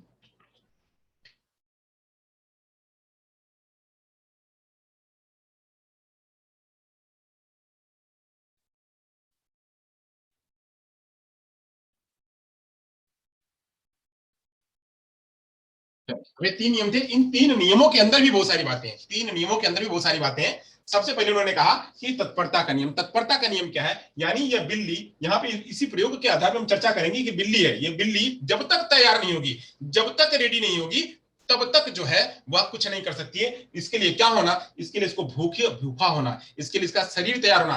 पता लगा कि यह बिल्ली भूखी है, यह बिल्ली भूखी नहीं है, यह बिल्कुल इसका पेट भरा हुआ, तो प्रयास नहीं करेगी, यह प्रयास नहीं करेगी। यह बिल्ली अगर बीमार है, बिल्ली अगर बीमार है तो प्रयास नहीं करेगी। अब इसको हम अब क्लास में लेके आते हैं, इसको हम क्लास में लेके आते हैं। इसको हम क्लास में कैसे अप्लाई करेंगे कि किसी बच्चे को हमको सिखाना है, किसी बच्चे को सिखाना है, तो सिखाने के लिए वो बच्चे का तैयार होना जरूरी है। मान लीजिए यहाँ पे हम देख रहे हैं कि हमारे पास बहुत सारे बच्चे जुड़े हुए हैं, ऑनलाइन भी बहुत सारे बच्चे जुड़े हुए हैं, तो ऑनलाइन बच्चे जुड़े हुए हैं, यहाँ पे जुड़े हुए हैं। अब इस जुड़ने में अगर उनको तैयार नहीं होता, अगर उनको रेडीनेस नहीं होती कि पढ़ना है, हमको पढ़ करके आगे जाना है, तो क्या करते, वो यहाँ पे आते पढ़ने, वो ये देखते कि हाँ ये सर कैसे पढ़ा रहे हैं, बला बला कर रहे हैं, तो ऐसे वो पढ़ते सीखते, नहीं सीखते, वो तैयार है, उनके मन में खुद में है कि हमारे पास इतना काम होने के बावजूद भी हम पढ़ेंगे, हमारे लिए काम का है। यहाँ पे तत्पर होना, तत्पर होना कैसे, यानी वो तैयार, बच्चा तैयार हो कैसे, तो वह तैयार हो किस रूप में, शारीरिक रूप में। वह तैयार हो कैसे, बच्चा जो तैयार होना चाहिए कैसे, तो शारीरिक रूप में।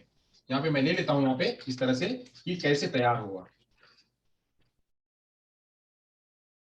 तैयार हो शारीरिक रूप में, यानी शारीरिक रूप से वह सीखने के लिए तैयार हो, यानी उसका कहते हैं ना, स्वस्थ शरीर में ही स्वस्थ मस्तिष्क का निवास होता है। अगर बच्चा वह कुपोषित है या बच्चा जो है उसका मन नहीं है,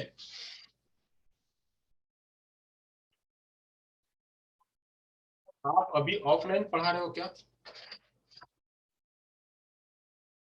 हाँ हमारे यहाँ शुरू हो गया ऑफलाइन, ऑफलाइन शुरू हो गया है। चलिए, बट यहाँ पे अभी यहाँ पे कोई नहीं है, यहाँ पे हम अभी हाल की लेक्चर में तो हम ऑनलाइन ही पढ़ा रहे हैं, कोई ऑफलाइन नहीं है। चलिए अब बात करते हैं, यहाँ बात करते हैं सबसे पहला क्या है, शारीरिक। शारीरिक जो है, शारीरिक रूप से उसको तैयार होना। या बिल्ली, बिल्ली अगर तैयार नहीं होती, बिल्ली अगर बीमार होती, एक बीमार बिल्ली को अंदर रख दिया गया, बीमार बिल्ली को थोड़ा नहीं बोलते, बीमार बिल्ली को लाओ और अंदर रख दो, तो बीमार बिल्ली क्या उछल कूद पाती, नहीं उछल कूद पाती, उसका दिमाग ही नहीं चलता। तो एक बच्चा बीमार होगा, एक बच्चा जो है वह शरीर से बिल्कुल, उसको बुखार है, ताव है और वह परेशान है, तो वह क्या होगा, उसका मन लगेगा पढ़ने में, नहीं। तो शारीरिक रूप से तैयार हो, बच्चा बिल्कुल रेडीनेस होना चाहिए शारीरिक रूप से। दूसरा कैसा, तो कॉग्निटिव रूप से, संज्ञानात्मक रूप से भी तैयार हो। या नहीं कि पता लगा कि किसी भी ला करके किसी को भी ला करके बैठा दिया और वो तैयार नहीं है, फिर भी उसको हमने कह दिया चलो आओ सीखो। संज्ञानात्मक रूप से, संज्ञानात्मक रूप से मान लीजिए जैसे एक एग्जांपल लेते हैं कि एक बच्चा है, एक बच्चा तीसरी क्लास में पढ़ रहा है, तीसरी क्लास में पढ़ रहा है और उसी की बहन जो 8वीं क्लास में पढ़ रही है उसको बोला कि आजा तू भी बैठ, यहाँ पे एक पीरियड कर लेते हैं, 2 पीरियड पढ़ लेते हैं फिर आगे जाएंगे, दूसरा काम करने जो है वो जाएंगे या टीचर को मिलने या प्रिंसिपल को मिलने बाद में जाएंगे, पहले पीरियड पढ़ लेते हैं फिर जाएंगे। अब वह तीसरी क्लास की बच्ची है और तीसरी क्लास की तो उसका इंटरेस्ट है पढ़ रही है, बट वो जो 8वीं क्लास की बच्ची उसके साथ में पढ़ रही है उसका तो बिल्कुल नहीं है, तो बोले तो हम सबको आता है, यानी वो पढ़ने के लिए तैयार नहीं है, वो कुछ और ही काम कर रही है, मोबाइल में लेकर के गेम खेल रही है, उसके बाद मोबाइल या जो भी है वो या कुछ लिख रही है, अपना दूसरा अलग ही काम कर रही है। एक एग्जांपल। वहीं दूसरा उलट करके देख लेते हैं कि एक 8वीं क्लास की बच्ची है और उसमें तीसरी क्लास का बच्चा जाकर के बैठा हुआ है, तीसरी क्लास का बच्चा, वही बच्ची जो है तीसरी क्लास वाली 8वीं क्लास में जाकर बैठी हुई है और 8वीं क्लास में खूब बड़ी बड़ी बातें, खूब बड़े बड़े इक्वेशन समझाए जा रहे हैं, टीचर खूब बड़े बड़े इक्वेशन समझा रही है, तो वहां पे क्या होगा, मन लगाएगा नहीं, वह उसके लेवल का नहीं है, वह उसको पढ़ने के लिए तत्पर नहीं है, वह विज्ञान हो वह गणित हो, वह उसको जो तीसरी क्लास वाली बच्ची है वह 8वीं क्लास वाले कंटेंट को 8वीं क्लास वाले क्लास को पढ़ने के लिए रेडी नहीं है, यानी संज्ञानात्मक रूप से रेडी भी होना, इसीलिए लेवल देखा जाता है, बच्चों का लेवल के आधार पर सिखाया जाता है, यहाँ पे संज्ञानात्मक से रूप से तत्पर होना। वही और क्या, तो और सोशली रूप से तैयार होना, सोशली रूप से अगली बात आती है किसकी, इसमें आती है अगली बात सोशली, सामाजिक रूप से,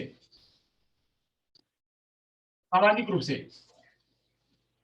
अब वही जैसे जैसे मान लीजिए एक एक क्लास में, एक क्लास ऐसा है, मान लीजिए वहां पे 8वीं क्लास है और उस 8वीं क्लास में क्लास चल रही है और उस 8वीं क्लास में सारे बच्चे हैं, सारे लड़के हैं, उसी में से एक लड़की है, सारे लड़के हैं, 29 लड़के हैं और एक तीसरी जो है लड़की है, तो लड़की एक दिन पढ़ेगी, 2 दिन पढ़ेगी, फिर बाद में कहेगी मैं बातें किसी को, और पढ़ाने वाले भी सारे टीचर हैं, मेल टीचर है, फीमेल कोई नहीं है, फीमेल कोई नहीं है, तो भाई बोले कि हम हमारी बात हमारी, हम अपनी आवश्यकता किसको कहें, हम अपनी बात किसको कहने जाएं, तो क्या होगा, 1 दिन पढ़ेगी, 2 दिन पढ़ेगी, 3 दिन पढ़ेगी और उसका इंटरेस्ट धीरे धीरे घटने लगेगा, इंटरेस्ट घटने लगेगा, वह तैयार नहीं होगी, तैयार नहीं होगी, वह कोई एजुकेशन अगर होगा वहां पे, एक लड़की नहीं, 2 लड़की नहीं, 3 लड़की नहीं, 4 लड़की, लड़कियों को पढ़ाने के लिए फीमेल टीचर भी होगा, तो वहां पे क्या होगा, वह पढ़ने के लिए तैयार होगी। सेम ऐसा उल्टा कि लड़कियों की क्लास में कोई लड़का जाकर के बैठ गया तो वो उसका और भी मन नहीं लगेगा, तो ऐसे वहां पे सामाजिक रूप से भी तैयार होना कि वह उसको प्राप्त करने के लिए वह बच्चा सामाजिक रूप से तैयार हो, ये हो गया। आगे क्या, आगे इमोशनली और मोरली रूप से भी तैयार होना, इमोशनली और मोरली रूप से भी तैयार होना, यानी नैतिक एवं सामवेगिक रूप से, नैतिक एवं सामवेगिक रूप से भी तैयार होना कि वहां पे उसको काम करने के लिए उसी लेवल पर सिखाया जा रहा है, उसको बताया जा रहा है, उसके लेवल के आधार पे, तो क्या होगा, तत्पर होगा, यानी अगर ये सारी बातें होंगी तब वो सीखने के लिए तत्पर होगा। बिल्ली अगर बिल्ली के अंदर में वह उतना ज्ञान होगा करने के लिए, बिल्ली के अंदर में भूख होगी बिल्ली को करने के लिए, बिल्ली अगर शारीरिक रूप से तैयार होगी तब वो प्रयास करेगी और प्रयास करेगी तो वह प्राप्त कर लेगी, वह लर्निंग को कर लेगी। यहाँ इन्होंने बताया कि लॉ ऑफ रेडीनेस में इतना होना चाहिए, तत्पर होना चाहिए, उस लेवल पे हिसाब से, उस क्लास के हिसाब से बच्चा रेडी होना चाहिए, ये हो गया। अब चलिए बात करते हैं अभ्यास करेंगे, अभ्यास से बात करेंगे, अभ्यास करेंगे, अभ्यास के नियम की चर्चा कर लेते हैं कि अभ्यास का नियम क्या कहता है।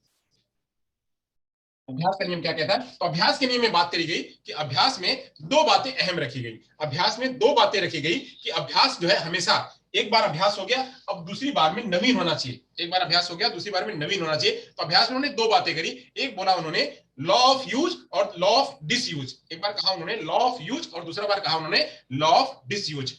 अभ्यास का नियम उन्होंने यहाँ पे कहा कि एक उन्होंने दो दो तरह के उन्होंने नियम बताया, इसमें इन्होंने 2 तरह के नियम बताए, इसमें किसमें, अभ्यास के नियम में, तो अभ्यास के नियम में 2 तरह के नियम उन्होंने बताया, एक को बताया law of use, law of use और दूसरा बताया law of disuse.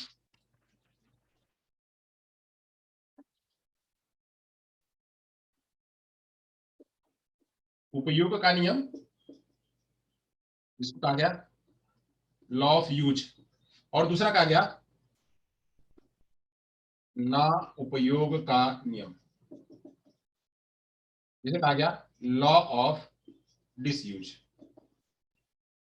Law of use और लॉ ऑफ डिसयूज, ये कहा गया। लॉ ऑफ यूज अभ्यास के नियम में कि अभ्यास कैसे करेगा, अभ्यास कितना करेगा, अभ्यास जब अभ्यास में नवीनता होगी, अभ्यास में नवीनता होगी उसका यूज होगा, जब यूज होगा तो उस यूज के आधार पे वो अभ्यास करेगा, उतना अभ्यास करेगा। मतलब प्रयोग, अब यहाँ पे भोजन है, भोजन का प्रयोग अभी भूख भूख को मिटाने की है। यहाँ पे भोजन भोजन लेना है उसको, भोजन को करने के लिए अभ्यास करेगी।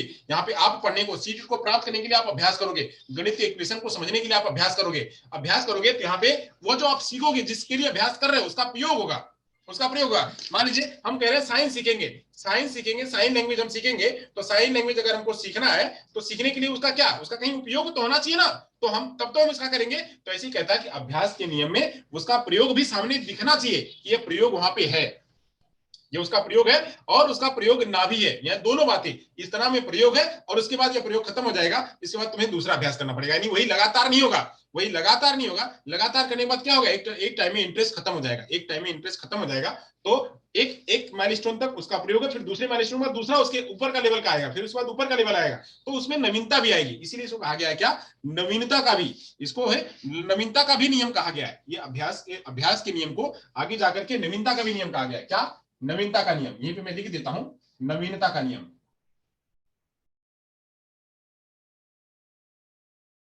नवीनता का नियम जो कि किसमें बताया गया, इसी को सुझाया गया किसमें, हमने जो पीछे बताया था, हमने जो पीछे बताया था गुथरी के नियम है, गुथरी के नियम में नवीनता का नियम आया हुआ था। नवीनता का नियम लेके आए, तो यहाँ पे कहते हैं कि नवीनता का नियम होगा उतना ही वो अभ्यास करेगा, जितना नवीन आएगा उतना ही अभ्यास करेगा। अगर नई बात नहीं है तो वो अभ्यास नहीं करेगा, वो बोलेगा ये तो सीख लिया है, इसको क्या करने की जरूरत है, इसको क्या पढ़ने की जरूरत है। अगर वह नया आएगा, नई चीज आएगी तो वो अभ्यास करेगा, अभ्यास करके सीखेगा और आगे जाने की कोशिश करेगा। तो इसलिए यहाँ पे यूज, अगर वो नवीन नहीं होगा, नवीन नहीं होगा तो डिसयूज में चला जाएगा, वो उतना अभ्यास नहीं करेगा। और अगर यूज में रहेगा तो उतना अभ्यास करेगा। बच्चे को कोई क्वेश्चन अगर आपने सिखा दिया, तीसरे का क्वेश्चन सिखा दिया, और उसके बाद जब चौथी में जाएगा तो चौथा नया सीखेगा, पुराना नहीं सीखेगा। बच्चे ने एक एग्जाम दे दिया, तीसरे का एग्जाम दे दिया, और फिर उसको बोलो कि चल करके तीसरी का पुस्तक पढ़ो, मैथ पढ़ो, साइंस पढ़ो, बोलेगा पप्पा मम्मी इसकी जरूरत नहीं है, भैया इसकी जरूरत नहीं है, इसको छोड़ो, आप इसको रख दो। और चौथी का क्लास है, टीचर चौथी पढ़ाती है, तीसरा नहीं पढ़ाती है, तीसरा हमने पढ़ लिया है। भले वो बच्चा उसमें पास ना हो, बच्चा उसने सीखा ना हो, बट फिर भी उसका यूज नहीं है तो उसको पढ़ेगा नहीं, उस पर अभ्यास नहीं करेगा।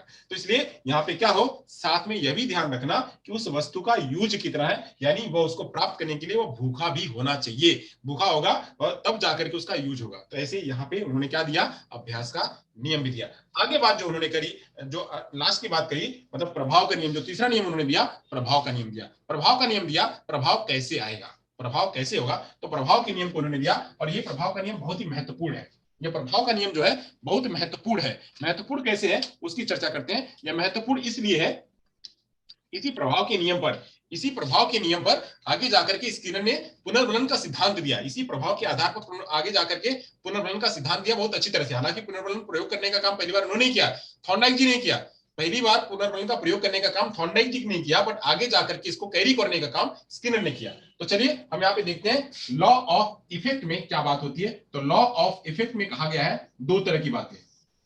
लॉ ऑफ इफेक्ट में दो तरह की बातें करी गई है। एक कहा गया संतुष्टि का नियम और दूसरा बताया गया असंतुष्टि का नियम।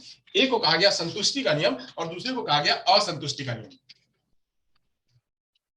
यहां पे पहले को कहा गया संतुष्टि,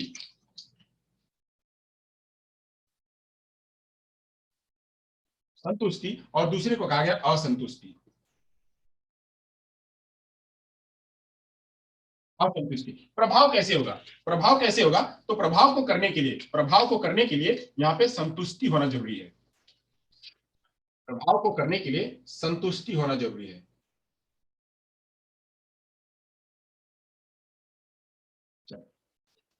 प्रभाव को करने के लिए संतुष्टि होना जरूरी है। यानी संतुष्टि, वो प्रभाव कितना होगा, अच्छा कैसे प्रभाव होगा, जब उसको भोजन मिल जाएगा। यहाँ पे बात करें, अगर यह कितना बार प्रयास करेगी, अगर एक बार, दो बार, तीन बार, चार बार, जितना बार होगा, अगर उसको भोजन मिल गया, अगर उसको भोजन मिल गया तो प्रयास करेगी। वो उसको भोजन मिल गया तो उसको प्रयास करेगी, प्रयास करेगी तो इसको एक तरह से पुनर्बलन मिलेगा, पुनर्बलन मिलेगा, पुनर्बलन मिलेगा तो करेगी। यहाँ पे कहीं कहीं बात आती है कि पुनर्बलन पहले देना या पुनर्बलन बाद में देना। पुनर्बलन पहले दे देंगे तो प्रयास नहीं करेगा, पुनर्बलन बाद में देना, कि पुनर्बलन जरूरी है, पुनर्बलन जरूरी होता है, बट पुनर्बलन कब, पुनर्बलन काम करने के पहले दे दोगे तो उसको वो उतना इंटरेस्ट नहीं रहेगा। पुनर्बलन काम करने के बाद उसको प्रोत्साहन देने के लिए दिया जाता है। काम जब कर लिया, काम घटित हो गया, तब उसके बाद पुनर्बलन देना। तो ऐसे यहाँ पे यह क्या होगी, यह पुनर्बलित होगी। जैसे ही खिड़की को, जैसे ही लीवर दबाएगी, भोजन मिला, वो पुनर्बलित होगी, उसको संतुष्टि होगी कि भोजन हमको पा लिया, हास इतनी मेहनत करी, हमको संतुष्टि हुई, तो उसका प्रभाव होगा। आगे जाकर के वो और मेहनत करने की कोशिश करेगा, आगे जाकर के वो एक स्टेप और जाने की कोशिश करेगा। पहला जरा, जैसे आप लोग अगर देखते होंगे, एग्जाम्पल देखते होंगे कि केबीसी आता है, केबीसी आता है, देखते हो ना केबीसी, कौन बनेगा करोड़पति, कौन बनेगा करोड़पति में सबसे पहला प्रश्न इतना होता है, ऐसा प्रश्न होता है कि वह बहुत ही, मतलब जो कोई अदना व्यक्ति भी होगा, जिसको खाली बेसिक जानकारी होगी, वह भी एग्जांपल दे देगा। यानी बिल्कुल सिंपल, बिल्कुल डायरेक्ट प्रश्न होता है, बिल्कुल डायरेक्ट प्रश्न होता है, सामने दिखेगा, उसको एग्जाम, उसको देना है। तो एक छोटा बच्चा पहली क्लास में फर्स्ट स्टैंडर्ड में पढ़ता होगा, वो भी जवाब दे सकता है। यानी क्या, पहला पहला सवाल दो, पहला सवाल देने से आपके अंदर में एक मोटिवेशन आ गया, वाह हमने पहला जवाब दे दिया, गुड, तो आपको मोटिवेशन मिला। फिर दूसरा जवाब देंगे, वो भी थोड़ा सा खाली कठिन होगा, वो भी आप एग्जाम्पल वो भी दे सकते हो, तीसरा जवाब भी दे सकते हो, बट चौथे से थोड़ी सी हार्डनेस बढ़ने लगती है, चौथे से हार्डनेस बढ़ने लगती है। यानी वही कि एक काम करो आप, तो आपको एक मोटिवेशन मिलेगा, दूसरा करो फिर मोटिवेशन मिलेगा, फिर तीसरा करो मोटिवेशन मिलेगा, आपको संतुष्टि मिलेगी, पुनर्बल मिलेगा। और जब वैसे ही आप आगे बढ़ते जाओगे, तो उसी को कहते हैं संतुष्टि का नियम, कि काम करने से अगर संतुष्टि मिलती है, तो व्यक्ति जो है और काम करता है और सीखने की कोशिश करता है, तो प्रभाव भी उस पर होना चाहिए, प्रभावी होना चाहिए। यहाँ पे पुनर्बलन, सकारात्मक पुनर्बलन की बात करी गई, यहाँ पे पुनर्बलन देना, उसको जो है वहां पे उसको रिवॉर्ड देना, उसको जो है वहां पे उसको कुछ ऐसी बातें देना, उसको इनाम देना, रिवॉर्ड देना, जिससे कि काम करने के बाद वो और काम करने के लिए प्रेरित हो। इसलिए यहाँ पे संतुष्टि का नियम दिया गया कि संतुष्ट हो। वही जो है असंतुष्टि का नियम, असंतुष्टि का नियम कि जैसे मान लीजिए आप तीसरे, एक स्टेप हुआ, पहला स्टेप, दूसरा स्टेप, तीसरा स्टेप, चौथा स्टेप। अब चौथे स्टेप पे आपने प्रश्न पूछा, आपने वहां पे अपनी लाइफ लाइन भी यूज कर ली, आपने जो है 50-50 भी यूज कर लिया, आपने फोन ऑफ फ्रेंड भी यूज कर लिया, फोन ऑफ फ्रेंड भी यूज कर लिया, जो पब्लिक भी यूज कर लिया, आपने जो है 50-50 भी यूज कर लिया, सब खत्म कर लिया। अब खत्म कर लिया, आपके पास कोई चारा नहीं बचा है। अब जो है यहाँ पे आपको क्या है, आप कहोगे कि भैया हमको जितना मिलता है उतना दे दो, हम इसके ऊपर नहीं जाएंगे, वहां पे आप असंतुष्ट हो गए। तो असंतुष्टि का नियम, असंतुष्टि के नियम में यहाँ पे एक चीज और दिया गया कि पनिशमेंट, पनिशमेंट की बात करी गई कि पनिशमेंट तो देना, बट पनिशमेंट देना, पनिशमेंट असंतुष्टि वाले चीजों को कम करने के लिए। यानी जो चीज उसकी अनुक्रिया ऐसी है, जो अनुक्रिया ऐसी है जो कि वह गलत डायरेक्शन में जा रही है, तो पनिशमेंट देना उसको सीधे डायरेक्शन में लाने के लिए। पनिशमेंट की भी यहाँ पे बात करी गई थी, यहाँ पे जो कहते हैं कि पनिशमेंट भी देना, पनिशमेंट देना कि असंतुष्टि वाली, मतलब असंतुष्टि जो रेट है, जो असंतुष्टि की तरफ जा रहा है, जो सामाजिक क्रिया के रूप में नहीं है, उसको लाने के लिए, उसको सामाजिक तरफ में लाने के लिए वहां पे जो है वो भी करना। तो यहाँ पे ऐसे ही संतुष्टि और असंतुष्टि, संतुष्टि और असंतुष्टि का भी नियम इन्होंने समझाया कि संतुष्टि का नियम क्या है और असंतुष्टि का नियम क्या है। चलिए, तो इस संतुष्टि और असंतुष्टि के आधार पे ही जो है व्यक्ति प्रभाव करता है अपना। अगर उसको इच्छा नहीं होती है, अगर उसको वह चीज नहीं मिलेगी, तो असंतुष्ट होगा, असंतुष्ट होगा तो वह कार्य नहीं करेगा, कार्य नहीं करेगा, आगे नहीं जाएगा। तो इसके लिए उसको संतुष्ट बनाना, वहीं पे वह अगर संतुष्ट होगा तो कार्य को करने के लिए प्रेरित होगा। अब इसी में इन्होंने पुनर्बलन, पुनर्बलन की भी चर्चा करी, और इसी में इन्होंने पनिशमेंट की भी बात करी। यानी इन्होंने जो है वहां पे रिवॉर्ड और पनिशमेंट दोनों की बात करी कि रिवॉर्ड कहां पे देना और पनिशमेंट में कहां पे देना है, पॉजिटिव रिइंफोर्समेंट कहां देना, नेगेटिव रिइंफोर्समेंट कहां देना है। इसकी बात जो है वो स्किनर ने करी, स्किनर में हम उसको आगे पढ़ेंगे। तो यहाँ पे हमको बस इतना ही समझना है क्या, लॉ ऑफ एक्सरसाइज में उन्होंने संतुष्टि का नियम और असंतुष्टि का नियम दिया हुआ था। लॉ ऑफ रेडीनेस में क्या दिया, तो तत्परता का नियम में क्या दिया, शारीरिक रूप से वो तैयार हो, संज्ञानात्मक रूप से तैयार हो, सामाजिक रूप से तैयार हो, नैतिक रूप से तैयार हो। फिर यहाँ पे लॉ ऑफ एक्सरसाइज को नवीनता का भी नियम कहा गया। इसमें जो है कहा गया कि लॉ ऑफ यूज हो और लॉ ऑफ डिसयूज हो। यूज में यानी जो वह एक्सरसाइज कर रहा है उसका प्रयोग हो, और जो एक्सरसाइज नहीं, जो एक्सरसाइज कर रहा है उसका प्रयोग अगर नहीं है तो मेहनत नहीं करेगा। यहाँ पे दोनों बातें बताई गई कि यूज और डिसयूज दोनों की चर्चा यहाँ पे करी गई। चलिए अब आगे चलते हैं।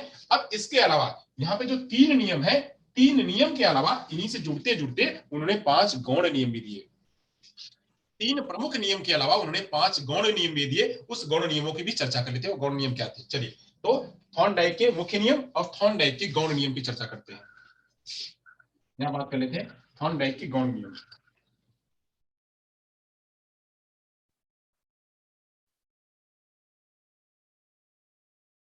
सेकेंडरी लॉ, ये प्राइमरी रूल्स थे, रूल्स या लॉ इसको कह लीजिए, लॉस, रूल्स या लॉ। अब यहाँ पे थॉर्नडाइक का,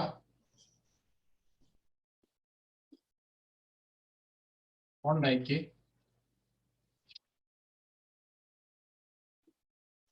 गौण या द्वितीयक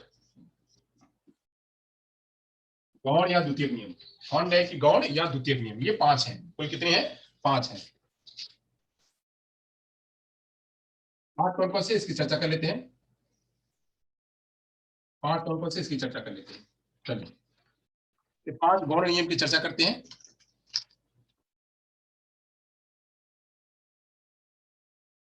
थॉर्नडाइक की थ्योरी में रीइंफोर्समेंट यहां पे आएगा, संतुष्टि और असंतुष्टि में, संतुष्टि और असंतुष्टि में रीइंफोर्समेंट आएगा, संतुष्टि और असंतुष्टि में रीइंफोर्समेंट आएगा। यहाँ पे प्रभाव कब होगा? प्रभाव कब होगा? उसको जब वो कर लेगा, काम को कर लेगा तब आएगा। हालांकि यहाँ पे खाली बहुत थोड़ी सी बात करी गई है, इसको ज्यादा बढ़ाने का काम जो है वह स्किनर ने किया हुआ है। यहाँ पे जब संतुष्टि और असंतुष्टि है तो संतुष्टि और असंतुष्टि में जब संतुष्टि होती है तो वहां पे संतुष्टि होती है तो उसको क्या होता है? उसको पुनर्बल मिलता है और आगे बढ़ता है। संतुष्टि होती है तो पुनर्बल मिलता है और आगे बढ़ता है। तो यहाँ पे यहीं पे खाली बात करी हुई है और भी खाली थोड़ी बात करी हुई है, यहाँ पे बहुत ज्यादा एक्सप्लेन नहीं किया है। एक्सप्लेन करने का काम इसी को उठा करके, इसी प्रभाव के नियम को, संतुष्टि और असंतुष्टि को उठा करके इन्होंने बाद में बात करा हुआ स्किनर को, जब वो स्किनर लेके गए थे वहां पे। मैं कल इसी को उठाऊंगा, कल मैं यही पॉइंट को उठाऊंगा और इसी पॉइंट को उठा करके मैं स्क्रीन को लूंगा। तो आज अभी इतना ही समझते हैं, क्योंकि अभी आगे और लेक्चर हमको लेना है। आगे आगे अभी और कई सारे पॉइंट है, उस पर चर्चा करेंगे। इसको मैं अभी आधा, मैं इसको इसलिए छोड़ रहा हूं क्योंकि इसी को बेस बना करके हमको आगे जाना है। संतुष्टि और असंतुष्टि को आगे बेस बना करके हमको स्किनर पे जाना है। तो स्किनर पे जाने के लिए हम यहाँ पे और थोड़ा और इसको एक्सप्लेन करेंगे, एलोबरेट करेंगे, फिर आगे जाएंगे। अभी तो इतना ही हमको जानना है कि ये जो लर्निंग में थॉर्नडाइक जी ने यहाँ पे संतुष्टि का नियम बताया था और असंतुष्टि का नियम बताया था।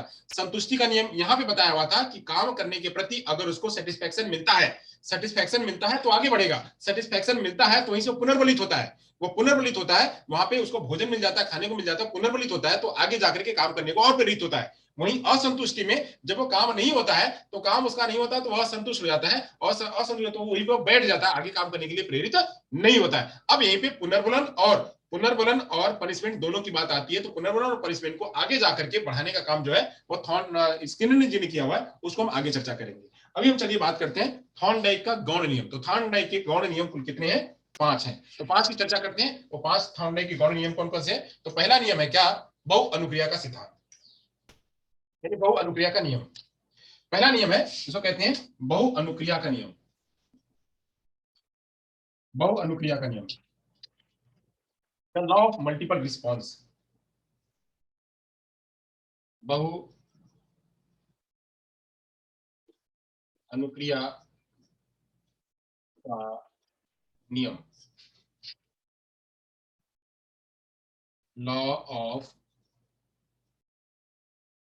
Multiple response, law of multiple response. वहीं जो दूसरा है, दूसरे को कहा गया, दूसरे वाले को कहा गया मनोवृत्ति, मनोवृत्ति का नियम। दूसरे को कहा गया मनोवृत्ति का नियम, मनोवृत्ति का नियम। इसको मैं दूसरे पेन से यूज करता हूं, मनोवृत्ति का नियम,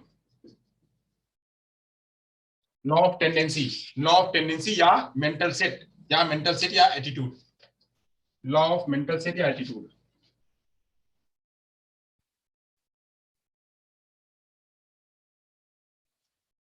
मेंटल सेट,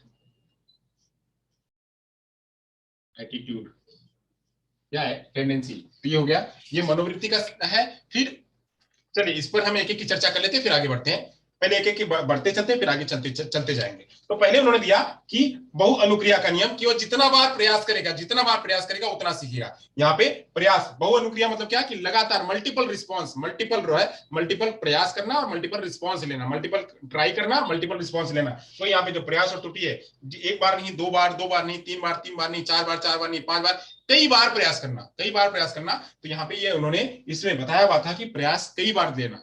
तो कई बार प्रयास करना, इस कई बार प्रयास करने के बाद वो एक बार सीख लेता है। कई बार रिस्पॉन्स करता है, कई बार वह प्रयास करता है, कई बार रिस्पॉन्स करता है, कई बार प्रयास करता है, कई बार रिस्पॉन्स करता है, तो उसके आधार पर वह सीख लेता है। तो इसलिए उन्होंने दिया कि बहु अनुक्रिया का नियम। वही कहते हैं कि मनोवृत्ति, मनोवृत्ति की बात है क्या? कि मनोवृत्ति में है कि अगर आपका काम मन का नहीं है, अगर आप नहीं चाहते हो कि मुझे काम करना चाहिए, अगर आपको ये मन नहीं है आपका कि हमको ये काम करना है, तो कोई आपसे जबरदस्ती नहीं करवा पाएगा। तो यहाँ पे उसकी मेंटल सेट होनी चाहिए कि हमको ये पढ़ना है, इसका मेंटल सेट होना चाहिए, हमको ये भोजन प्राप्त करना है। अगर इसका मेंटल सेट नहीं होगा तो भोजन को प्राप्त करने के लिए तैयार नहीं होगी। भोजन को प्राप्त करने के लिए वो तैयार नहीं होगी, वो कभी नहीं तैयार होगी कि हमको जो भोजन मिले, भोजन मिले। वो मतलब अगर उसको ये भूख ही नहीं है, अंदर से भूख नहीं है तो भोजन नहीं लेगी। अगर हमको पढ़ने में मन नहीं है तो हम पढ़ेंगे नहीं, अगर हमको लिखने में मन नहीं है तो हम लिखेंगे नहीं, अगर हमारा मन नहीं रीड करने का, अगर हमारा मन नहीं विदेश जाने का, तो हम कभी भी, हमको कोई भी कितना भी कह ले, हमारे अंदर वो जिज्ञासा ही नहीं है, तो मनोवृत्ति भी होना, मनोवृत्ति होगी, मनोवृत्ति होगी तो व्यक्ति जो है वह सीखेगा। तो इसलिए इन्होंने गौण नियम में बताया कि मनोवृत्ति भी साथ में होनी चाहिए, मनोवृत्ति भी साथ में होनी चाहिए, तो वह जो है वह यहाँ पे कर पाएगी। तो यहाँ पे हमने बताया कि बहुअनुक्रिया का नियम और फिर मनोवृत्ति का नियम। बहुअनुक्रिया के नियम को मैं एक बार और बता देता हूँ कि वह जितना बार प्रयास करेगी, अच्छी बार, अगर कई बार प्रयास करेगी तो उसका दरवाजा जो है खुल जाएगा और भोजन को प्राप्त करेगी। अगर वह बहुत बार प्रयास करेगी, अगर हम बहुत बार प्रयास करेंगे, कई बार प्रयास करेंगे, कई बार रिस्पॉन्स लेंगे, तो हम जो है हमारा रीच जो है या हमारा कोई भी जो जीवन का कोई भी टास्क है वो हम पूरा कर लेंगे। तो हमारे लिए बहुअनुक्रिया जरूरी है और जो है मनोवृत्ति भी, हमारा सेट, मेंटल सेट भी वहां पे होना चाहिए कि हम ये सीख सकते हैं, हम कर सकते हैं, तो ये भी हम कर पाएंगे। वही बात आती है किसकी, अगली बात आती है, अगली बात में हम चर्चा करते हैं किसकी, तो अगली बात है वह है जिसको कहते हैं कि आंशिक क्रिया, जिसको कहते हैं क्या, आंशिक क्रिया, आंशिक क्रिया या फोर्स ऑफ एलिमेंट, आंशिक क्रिया या तत्व प्रबलता, जिसको कहते हैं आंशिक क्रिया या तत्व प्रबलता। चलिए इसकी चर्चा कर लेते हैं। इसमें दो बातें हैं, एक है संगत और एक है असंगत। इसमें दो बातें और हैं, क्या है, आंशिक अनुक्रिया, आंशिक क्रिया, तीसरा बात है आंशिक क्रिया या तत्व प्रबलता, तत्व प्रबलता। अब तत्व प्रबलता में यहाँ पे दो बातें दी हुई है, तत्व प्रबलता में दिया हुआ संगत और असंगत, संगत और असंगत दो बातें दी हुई है, रिलेवेंट और इरिलेवेंट, संगत और असंगत, संगत और असंगत। चलिए इसकी चर्चा करते हैं, रिलेवेंट और इरिलेवेंट। आंशिक क्रिया किसकी होगी, यानी हमारे साथ में सपोर्ट करने वाला कौन होगा, सपोर्ट करने वाला कौन होगा, उसकी चर्चा कर लेते हैं। मैं पढ़ा रहा था किसमें, मैंने जब गुथरी को पढ़ाया था, गुथरी मैंने समझाया हुआ था कि वहां पे एक चीज और होती है, वहां पे गुथरी जी बताते हैं कि जो उसके साथ में रहेगा, उसके साथ में जो जैसा रहेगा उसका उसका असर वही पड़ेगा। तो यहीं से आया हुआ है, यही गुथरी ने यहीं से उनको लिया हुआ है कि संगत में हमारे साथ में पढ़ने वाला कौन है, हमारा को कौन है, वो मतलब हमारे साथ साथ में चलने वाला कौन है, हमारा पीयर, हमारा जो पीयर्स है वो कौन है, हम जिसके साथ पढ़ रहे हैं वो कौन है। अगर वह संगत का होगा, हमारे साथ का होगा, साइंस पढ़ने वाला, तो हमारे पास असर अच्छा होगा, हमारे पास असर अच्छा होगा, यानी साइंस के साथ हम साइंस पढ़ रहे हैं तो अच्छा होगा। मान लीजिए कहीं आगे गए शादी विवाह कर रहे हैं, तो शादी विवाह में डॉक्टर के साथ, सुना होगा कि डॉक्टर के साथ में डॉक्टर जो है वह शादी करते हैं, जो है इंजीनियर के साथ में इंजीनियर शादी करते हैं। क्यों, क्योंकि वहां पे दोनों का मेंटल सेट काम करता है, दोनों एक साथ में चलते हैं, संगत चलते हैं, रिलेवेंट होते हैं। तो जब रिलेवेंट होगा आपके, मेरा पढ़ाने का तरीका और आपके पढ़ने का तरीका, जब ये दोनों रिलेवेंट होगा तो क्या होगा, आगे की क्रिया होगी। यहाँ पे भूख और यहाँ पे भोजन का दबाना, यहाँ पे भूख और भोजन, ये भूख है इसका और भोजन है, ये दोनों अगर रिलेवेंट होगा, अगर ये दोनों रिलेवेंट होगा तो क्या होगा, तो वहां पे काम कर पाएगा। अगर दोनों रिलेवेंट नहीं होगा तो क्या होगा, वहां पे काम नहीं करेगा। अगर दोनों साथ साथ में होंगे, दोनों साथ साथ में होंगे तो वहां पे जब संगत होगा, संगत के आधार पे जो वहां पे काम कर पाएगा। वहीं अगर असंगत है, वह अनावश्यक है, वह अनावश्यक है, हमको खाली थोपा जा रहा है, या हमारे साथ में हम तो पढ़ने वाले साइंस के और हमारे साथ में आ गए आर्ट वाले, तो साइंस और आर्ट के साथ में वहां पे लर्निंग नहीं होगी। तो लर्निंग को करने के लिए संगत और असंगत दोनों का असर पड़ता है, यानी संगत व्यक्ति होगा तो वहां पे और अच्छा असर पड़ेगा, असंगत होगा तो वहां पे उतना असर नहीं होता है। तो यहाँ पे दोनों रिलेवेंट और इरिलेवेंट, संगत और असंगत की बात है, रिलेवेंट और इरिलेवेंट, यहाँ पे इसका भी असर उतना ही पड़ता है। यानी कि जो चीज है वह उसके साथ में मिली जुली हुई है या उसके साथ में मिली जुली हुई नहीं है, वह उसको वह प्राप्त कर पाता है या प्राप्त नहीं कर पाता है। यानी भूख के साथ में बिल्ली, भूख के साथ में भोजन, बिल्ली का भूख और भोजन, अगर ये दोनों रिलेवेंट होगा तो वहां पे काम कर पाएगा। पढ़ने के साथ में हमारा टारगेट, हमारी क्षमता, अगर ये दोनों मैच करेगी तो क्या होगा, हम आगे बढ़ पाएंगे। हमें पढ़ना इतना सारा और हमारे पास उतनी क्षमता नहीं है तो यह असंगत होगा, यह असंगत होगा और उतना काम नहीं कर पाएंगे। एक बच्चा तीसरी स्टैंडर्ड का और उसको हम छठवीं स्टैंडर्ड का कंटेंट पढ़ाएंगे, तो तीसरी स्टैंडर्ड का बच्चे का एज जो अलग है और छठवीं स्टैंडर्ड का जो कंटेंट है वो अलग है, तो इन दोनों के बीच में कोई मैच नहीं कर रहा है, दोनों एसोसिएट नहीं कर रहे हैं, दोनों साथ में मिल नहीं रहे हैं। तो मिल नहीं रहे हैं तो यहाँ पे क्या होगा, यहाँ पे लर्निंग नहीं होगी। तो ये कह रहा है तत्व प्रबलता, तत्व प्रबलता वो दोनों साथ में कितना मिलते जुलते हैं ये भी होता है। आगे चलते हैं, आगे की बात करते हैं।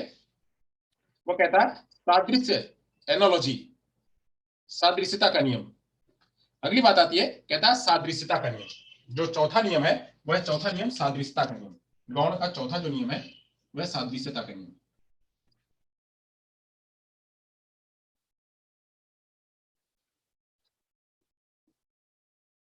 सादृश्यता का नियम,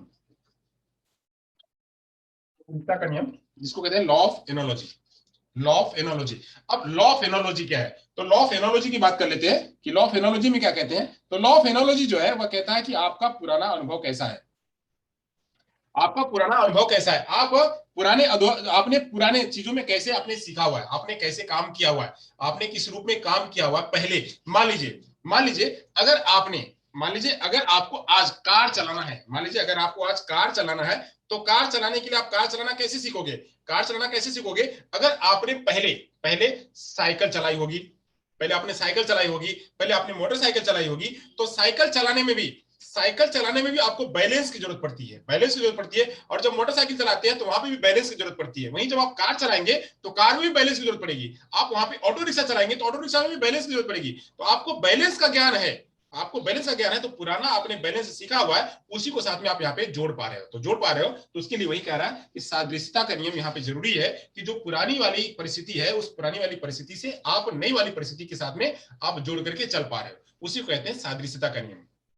उसी को कहते हैं सादृश्यता का नियम कि आपने जो पुराना वाला ज्ञान लिया हुआ उसी पुराने ज्ञान के आधार पर नया ज्ञान ले रहे हो। तो यहाँ पे यह भी जरूरी है, सादृश्यता का नियम, एनोलॉजी का नियम। तो जैसे मैंने आपको बताया कि यहाँ पे मान लीजिए, यहाँ पे अगर ये भूखी बिल्ली है, यहाँ पे इसका असर कैसे हुआ, यह घटाते कैसे गई, इसका जो ये इसका जो रेट है वह कैसे घट गया। पहली बार उसने 20 बार रिस्पॉन्स किया, पहली बार में बहुत गिरी, बहुत थकी, क्योंकि पहली बार था। जैसे साइकिल चलाने के लिए पहली बार बैलेंस नहीं आया, गिरा, चोट लगी, ये हुआ वो हुआ, बहुत सारा ज्ञान हुआ। तो उस ज्ञान के आधार पे जब उसने दूसरी बार किया तो यहाँ पे वह एनोलॉजी उसके साथ में जोड़ने लगा, एनोलॉजी जोड़ने लगा, सादृश्यता उसके साथ में जोड़ने लगा। फिर तीसरी बार आया तो वहां पे और जोड़ने लगा, चौथी बार आया तो और जोड़ने लगा। उसका जो गलती करने का रेशियो है, जो बैलेंस करने का जो रेशियो है, जो समझने का रेशियो है, भूख को प्राप्त करने का जो रेशियो है, वह धीरे धीरे घटने लगा और वो तुरंत क्विक करने लगा। तो ऐसे ही यहाँ पे कहा जाता है सादृश्यता का नियम। वही बात आती है अगली अगली बात आती है साहचर्य का नियम। साहचर्य का नियम आता है कि साहचर्य का नियम क्या है। चलिए आगे बात करते हैं साहचर्य या एसोसिएशन, लॉ ऑफ एसोसिएशन। अगली बात आती है लॉ ऑफ एसोसिएशन। चलिए यहां पे ले लेते हैं, छोटा सा लिख लेते हैं, लॉ ऑफ एसोसिएशन।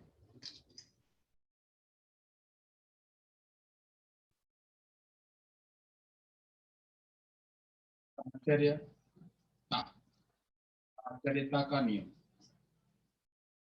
साहचर्यता का नियम, या हम इसी को अंग्रेजी में कह सकते हैं लॉ ऑफ एसोसिएशन।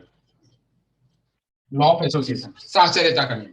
चलिए साहचर्यता का नियम क्या है कि यहाँ पे कह रहा है कि संबंध जोड़ना या साहचर्य करना। जैसे हम यहाँ पे इसको भी कहते हैं साहचर्य, एसोसिएशन। एसोसिएशन किसका है? तो भूख के साथ में उद्दीपक, यानी अनुक्रिया के साथ में उद्दीपक, उद्दीपक के साथ में अनुक्रिया, उद्दीपक के साथ में अनुक्रिया, इन दोनों का जब संबंध होगा, इन दोनों का संबंध होगा तभी क्या होगा? लर्निंग होगी। लर्निंग होगी यानी ये दोनों साथ में होने चाहिए, भूख भी होनी चाहिए, साथ साथ में व्यक्ति जो है भोजन भी होना चाहिए, भूख के साथ में भोजन, इन दोनों का एसोसिएशन होना चाहिए। अगर ये दोनों का एसोसिएशन नहीं है तो लर्निंग नहीं होगी। तो यहाँ पे कह रहा है कि यहाँ पे एसोसिएशन यानी हमारी जो डिमांड है और जो सप्लाई है, जो हमारी जो डिमांड है और जो सप्लाई है, उन दोनों का क्या होना चाहिए? उन दोनों का रिलेशन होना चाहिए। पता लगा कि हमारी डिमांड बहुत है और सप्लाई बहुत कम है, तो डिमांड और सप्लाई में रिलेशन नहीं होगा। सप्लाई बहुत ज्यादा है और हमारी डिमांड कम है, तो दोनों का रिलेशन नहीं होगा। तो दोनों का रिलेशन जब बराबर होगा कि जितनी डिमांड है उतनी सप्लाई, जितनी आवश्यकता है उतनी ही मांग, जितना हमारे पास चीज है उसके साथ में उतना एसोसिएशन कर पाएंगे। तो यहाँ पे एसोसिएशन भी लर्निंग यहाँ पे बात करी जाती है।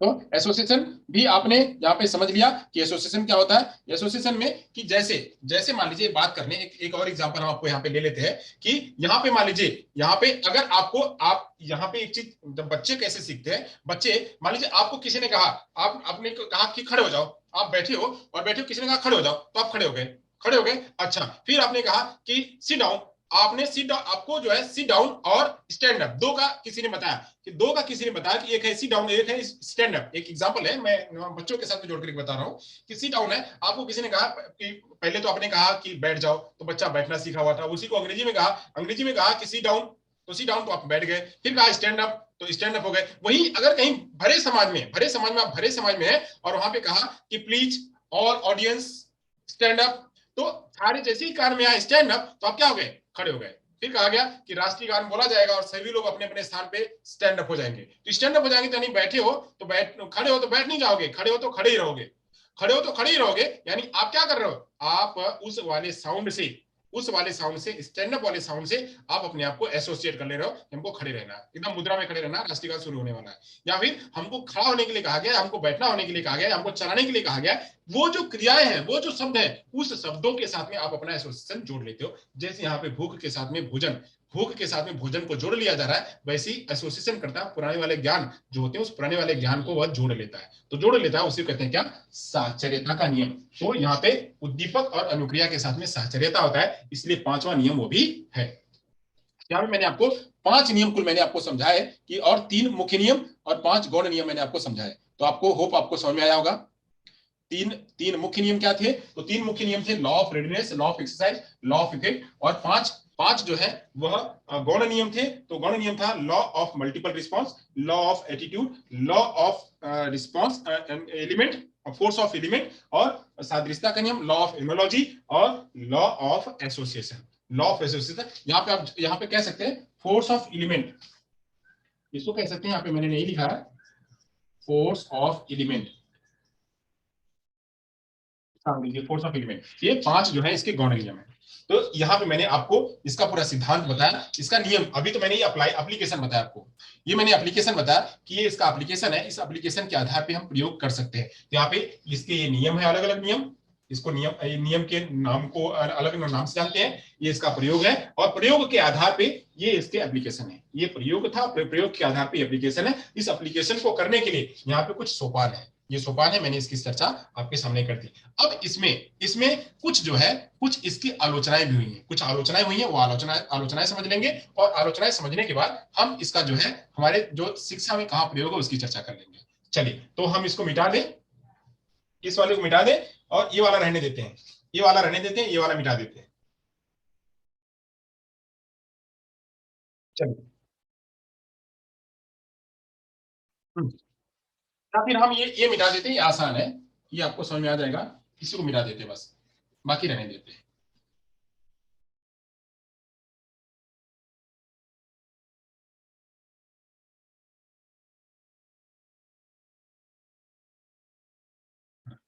ये इतना मिटा देते हैं, इसी में चर्चा कर लेते हैं। प्रयोग तो आपने जान लिया। चलिए,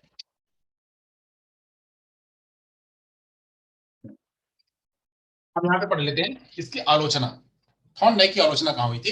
तो थॉर्नडाइक के प्रयोग की आलोचना समझ लेते हैं।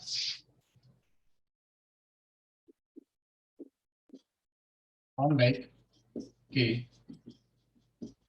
प्रयोग की आलोचना,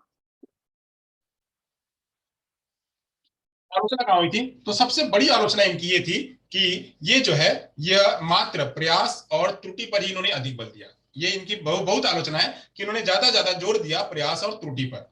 ये इनकी आलोचना हुई। क्या इनको और कोई काम नहीं मिला था, इनको और कोई चीज नहीं मिली थी, इन्होंने प्रयास और त्रुटि क्यों लिया, बार बार एक्सरसाइज करना, बार बार अभ्यास करना। यहाँ तो कहा गया है कि करत करत अभ्यास थे जड़मति हो जान, रसरी आवत जाते सिर पर होते निशान। अभ्यास करेंगे, जितना अभ्यास करेंगे उतना ज्ञान होगा, तो सही बात है। अभ्यास करेंगे तो क्या उसमें और कुछ नहीं लेके आ सकते थे, उसमें सूझ नहीं लेके आ सकते थे, उसमें बुद्धि नहीं लेके आ सकते थे, अभ्यास ही क्यों करना।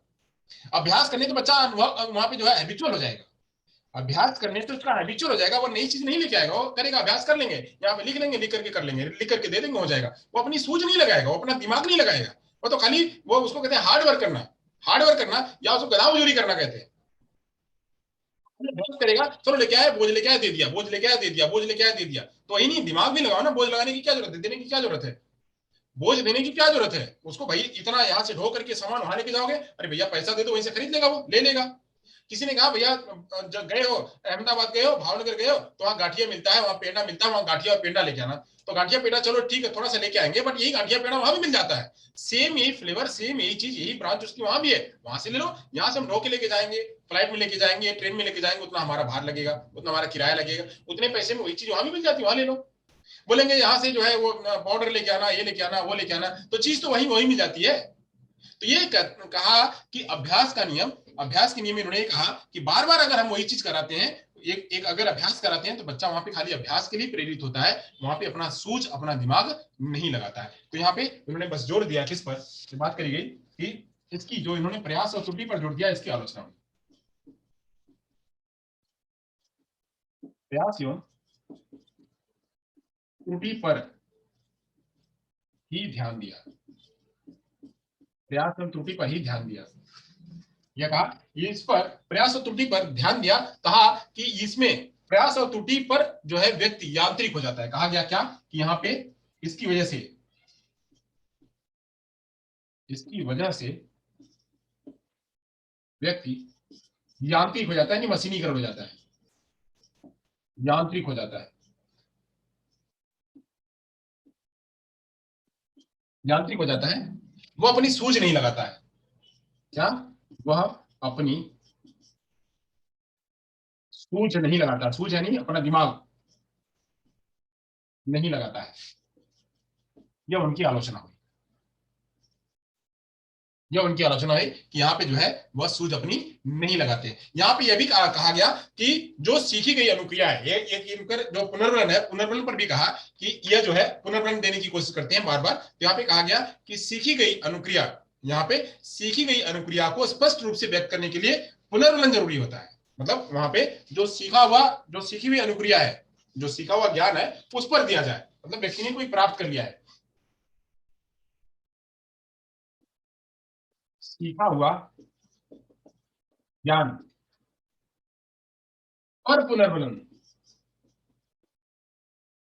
सीखा हुआ ज्ञान पर पुनर्वलन देना जरूरी है। सीखा हुआ ज्ञान पर पुनर्वलन जरूरी है। तो यहाँ पे जो है हर जगह हर एक अनुक्रिया पर जो है पुनर्वलन देना जरूरी नहीं है। हर एक अनुक्रिया पर, जो भी अनुक्रिया उस पर, हर अनुक्रिया पर वह जो है आवश्यक नहीं है। सभी अनुक्रियाओं पर पुनर्वलन देना आवश्यक नहीं है। सभी अनुक्रिया अनुक्रिया पर पुनर्वलन देना जरूरी नहीं है।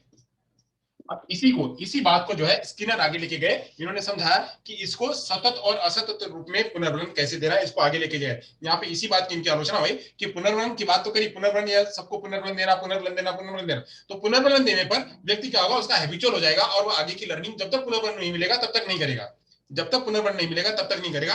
यहाँ एक पुनर्वलन देने की बात करते हैं, यहाँ पे यह सुझाया गया। सारे जो है बाकी के जो आलोचक थे उन आलोचकों ने कहा कि पुनर्वलन जरूरी है, पर पुनर्वलन से व्यक्ति वहां पे हैबिचुअल हो जाएगा।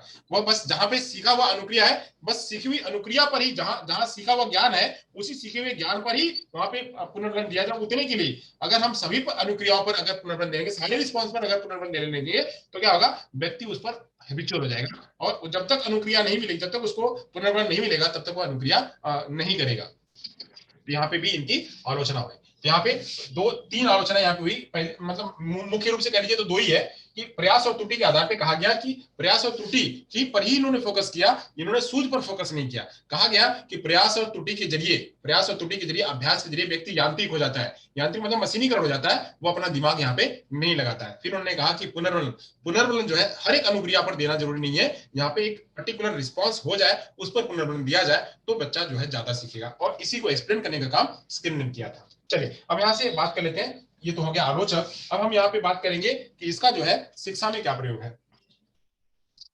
शिक्षा में क्या प्रयोग है उसकी चर्चा कर लेते हैं। थॉर्नडाइक के प्रयोग का शिक्षा में प्रयोग शिक्षा में प्रयोग क्या है वो हम समझ लेते हैं कि शिक्षा में कहाँ का इसका प्रयोग किया जाता है। तो सबसे पहले तो क्या है कि यहाँ पे यह चीज जो है, यह इसका प्रभाव का नियम, अभ्यास का नियम जो है, ये सब मंद बुद्धि बच्चों के लिए ज्यादा प्रयोग किया जाता है। इसका प्रयोग जो है, इनके सीखने के नियमों का जो उपयोग है वो मंद बुद्धि बच्चों के लिए अच्छी तरह से किया जा सकता है, मंद बुद्धि बच्चों को अच्छी तरह से सिखाया जा सकता है। इनके सीखने के नियमों को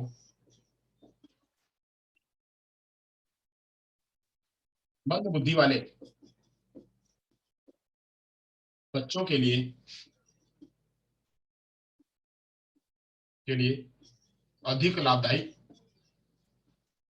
होगा, मंद बुद्धि वाले बच्चों के लिए अधिक लाभदायी होगा।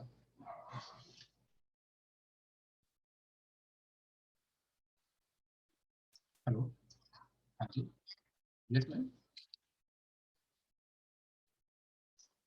मैम હું તમને આધા કલાકમાં કોલ કરું, અડધો કલાકમાં। तो यहाँ पे ये हो गया। दूसरी बात क्या गई, क्या कहा गया कि यह सिद्धांत जो है बच्चों में, यह सिद्धांत अगर इस सिद्धांत के जरिए लॉ ऑफ रेडिनेस है, लॉ ऑफ एक्सरसाइज है, लॉ ऑफ इफेक्ट है, इसके जरिए बच्चों के अंदर में सतत परिश्रम का जो है वहां पे अभ्यास होगा। सतत परिश्रम बच्चों के अंदर में आएगा, सक्रियता आएगी, धैर्य आएगा, जागरूकता बच्चों के अंदर में आएगी। इस नियम के आधार पर, इस नियम के आधार पर बच्चों में सक्रियता और अनुशासन, सतत अभ्यास, सतत अभ्यास मिलेगा। इस नियम के आधार पे बच्चे जो है सतत अभ्यास करेंगे और वह जो है वह सतत सीखने के लिए प्रयास करेंगे, और यहाँ पे अलग अलग प्रकार के अनुभव और अन्य परिस्थितियों में भी वह प्राप्त कर पाएंगे। अलग अलग प्रकार के अनुभव जान पाएंगे, अलग अलग प्रकार के अनुभव जान पाएंगे। यानी वह एक प्रयास करेगा, दूसरा प्रयास करेगा, तीसरा प्रयास करेगा, तो जब एक बार प्रयास करेगा, दूसरा प्रयास करेगा, तीसरा प्रयास करेगा, जितना उसको प्रभाव होगा, उस प्रभाव के आधार पे वह नवीन नवीन चीजों को सीखेगा, नवीन नवीन चीजों को सीखेगा। यहाँ पे वह अभ्यास की कोशिश करेगा, यहाँ पे दोहराने की कोशिश नहीं करेगा। अभ्यास की कोशिश करेगा और दोहराने की कोशिश नहीं करेगा। किसी बात को सीखने के लिए अभ्यास की कोशिश करेगा। किसी कार्य को करने के लिए सतत अभ्यास करेगा। ये भी उसका रूल है, सतत अभ्यास करेगा किसी कार्य को करने के लिए। तो ये उसके क्या है, ये उसके कुछ थॉर्नडाइक के उपयोग है। तो थॉर्नडाइक का उपयोग, अब जितनी जितनी बातें हैं लॉ ऑफ रेडनेस, तो बच्चा काम करने के लिए तैयार होगा तो अच्छी तरह सीख पाएगा, ये भी उसका उपयोग है। जितनी जितनी बातें हैं उन सभी जगहों पे हम उपयोग इसका कर सकते हैं। तो ये था हमारा थॉर्नडाइक का उपयोग, थॉर्नडाइक का नियम, थॉर्नडाइक के नियम। होप आप लोगों को समझ में आएगा। इसमें मेन बातें क्या है कि मेन बातें इसके नियम है, ये इसके जो नाम है, संबंधवाद सिद्धांत, विशिष्ट उद्दीपक एवं विशिष्ट प्रतिक्रिया का सिद्धांत, उद्दीपक अनुक्रिया का सिद्धांत, उद्दीपक अनुक्रिया बंधन का सिद्धांत, बंधन सिद्धांत, ट्रायल एंड एरर थ्योरी, प्रयास, उसको प्रयास एवं त्रुटि का सिद्धांत भी कहते हैं, एसोसिएशन थ्योरी भी कहते हैं।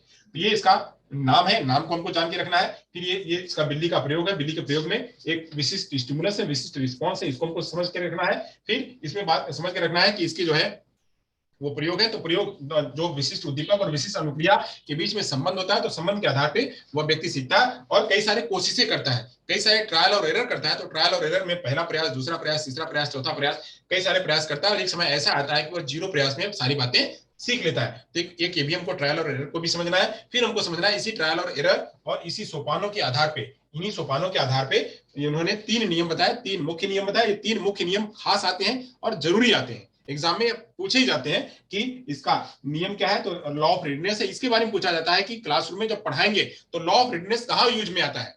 यह प्रश्न पूछा जाता है कि जब हम पढ़ाते हैं क्लासरूम में, जब टीचिंग करते हैं, तो लॉ ऑफ रेडनेस कहाँ आता है। तो जब हम इंट्रोडक्शन करवाते हैं बच्चों का, जब हम बच्चों का इंट्रोडक्शन करवाते हैं तो वहां पे लॉ ऑफ रेडनेस आता है। जब हम एक पुराने वाले ज्ञान को जब जोड़ने की बात करते हैं, पुराने वाले ज्ञान से नए ज्ञान को जोड़ने की बात करते हैं, पीके से एनके से जोड़ने की बात करते हैं, पीके से एनके की जोड़ने की बात करते हैं, जब असेसमेंट फॉर लर्निंग की बात करते हैं, किसकी, असेसमेंट फॉर लर्निंग। तो फॉर लर्निंग में जब हम पुराने ज्ञान से नए ज्ञान को जब हम लिंक करते हैं तो वहां पे रेडनेस आता है। और वह रेडनेस में क्या जरूरी है, तो रेडनेस में जरूरी है शारीरिक, संज्ञानात्मक, सामाजिक और नैतिक। अगर इसका इतना बच्चे का तैयार है तो बच्चा वहां पे तैयार रहेगा। फिर बात आती है कि अभ्यास का नियम, तो सतत अभ्यास यानी करत करत अभ्यास से जड़मति होत सुजान, रसरी आवत जातते, सिल पर होते निशान। तो जैसे हम लगातार कोशिश करेंगे, तो इसीलिए बात करेंगे मंद बुद्धि बच्चों के लिए। मंद बुद्धि बच्चों के लिए अगर हम सतत प्रयास करवाएंगे तो बच्चा वहां पे सीख जाएगा। जो भी छोटी एक्टिविटी हो, चाहे वो हम डेली लिविंग की एक्टिविटी हो, चाहे थोड़ी उससे बड़ी एक्टिविटी हो, माइक्रो लेवल की एक्टिविटी हो, चाहे मैक्रो लेवल की एक्टिविटी हो, वो सारी एक्टिविटी बच्चा सीख पाएगा। इसमें उन्होंने 2 प्रकार की बताए, एक लॉ ऑफ यूज और लॉ ऑफ डिसयूज, 2 चर्चाएं करी, यूज और डिसयूज की। फिर उसके बाद बात करा उन्होंने प्रभाव का नियम, इसका प्रभाव क्या है। तो प्रभाव में जो संतुष्टि और असंतुष्टि का, जितना काम करेगा उसको संतुष्टि होगी, यानी प्रभाव उसको मिलेगा तो आगे और काम करने के लिए प्रेरित होगा। अगर उसको मिल गया तो प्रेरित होगा, नहीं मिलेगा तो वहीं क्या हो जाएगा, वो ठप हो जाएगा, तो असंतुष्ट होगा, वह असंतुष्ट होगा। तो संतुष्टि और असंतुष्टि का भी नियम यहाँ पे इन्होंने बताया। इसके अलावा जो है वो 5 गौण नियम बताया। 5 गौण नियम क्या बताया कि लगातार अनुक्रिया करना, लगातार प्रयास करना। तो लगातार प्रयास को उन्होंने कहा बहु अनुक्रिया का नियम। फिर उसके बाद उन्होंने कहा कि मेंटल सेट, अगर मेंटल सेट होगा तो जो वो अगर काम करने के लिए प्रेरित होगा तो वहां पे वह काम करेगा। तो मेंटल सेट भी होना, वो एटीट्यूड भी होना काम करने के लिए। फिर उन्होंने कहा कि प्रबलता, मतलब एलिमेंट, फोर्स ऑफ एलिमेंट, कौन फोर्स कर रहा है, एलिमेंट कौन है, कि उसके संगति अच्छी है या संगति अच्छी नहीं है, या वह संगत और असंगत दो बातें कर रहा है। जो संगत मतलब कि उसके साथ में जो रहने वाले हैं वह अगर फोर्स कर रहे हैं काम करने के लिए तो काम करेगा, वही असंगत होगा तो काम नहीं करेगा, वह डाइवर्ट हो जाएगा। ये वो। फिर सादृश्यता का नियम, कहा कि पुराना वाला जो ज्ञान है, पुराने वाले ज्ञान के साथ में वह नए वाले ज्ञान को जोड़ता है। यानी जैसे मैंने साइकिल का नियम बताया कि साइकिल के जरिए बच्चा कार सीख सकता है। साइकिल अगर सीखा हुआ है तो उसके आधार पर उस ज्ञान को लेकर के वह कर सकता है, तो उसको कहते हैं एनालॉजी। फिर हमने कहा कि साहचर्यता का नियम, लॉ ऑफ एसोसिएशन। तो लॉ ऑफ एसोसिएशन में भी मैंने बताया कि बच्चे को अगर कोई पुराना ज्ञान है, मतलब जैसे मैंने कहा कि स्टैंड अप और सिट डाउन, ये अगर उसको ज्ञान है तो उस ज्ञान के आधार पर अगर कोई रिस्पॉन्स वहां दिया जा रहा है तो उस पर वह करने लगेगा। तो ये 5 गौण नियम भी बताया। फिर इसके बाद जो है उनके कुछ आलोचनाएं थी और कुछ उसके शिक्षा में अनुप्रयोग थे। यहाँ पे जो है ये पूरा खत्म होता है। चलिए अब यहाँ से कुछ प्रश्न ले लेंगे। अगर आप लोगों को पूरा का पूरा एक साथ में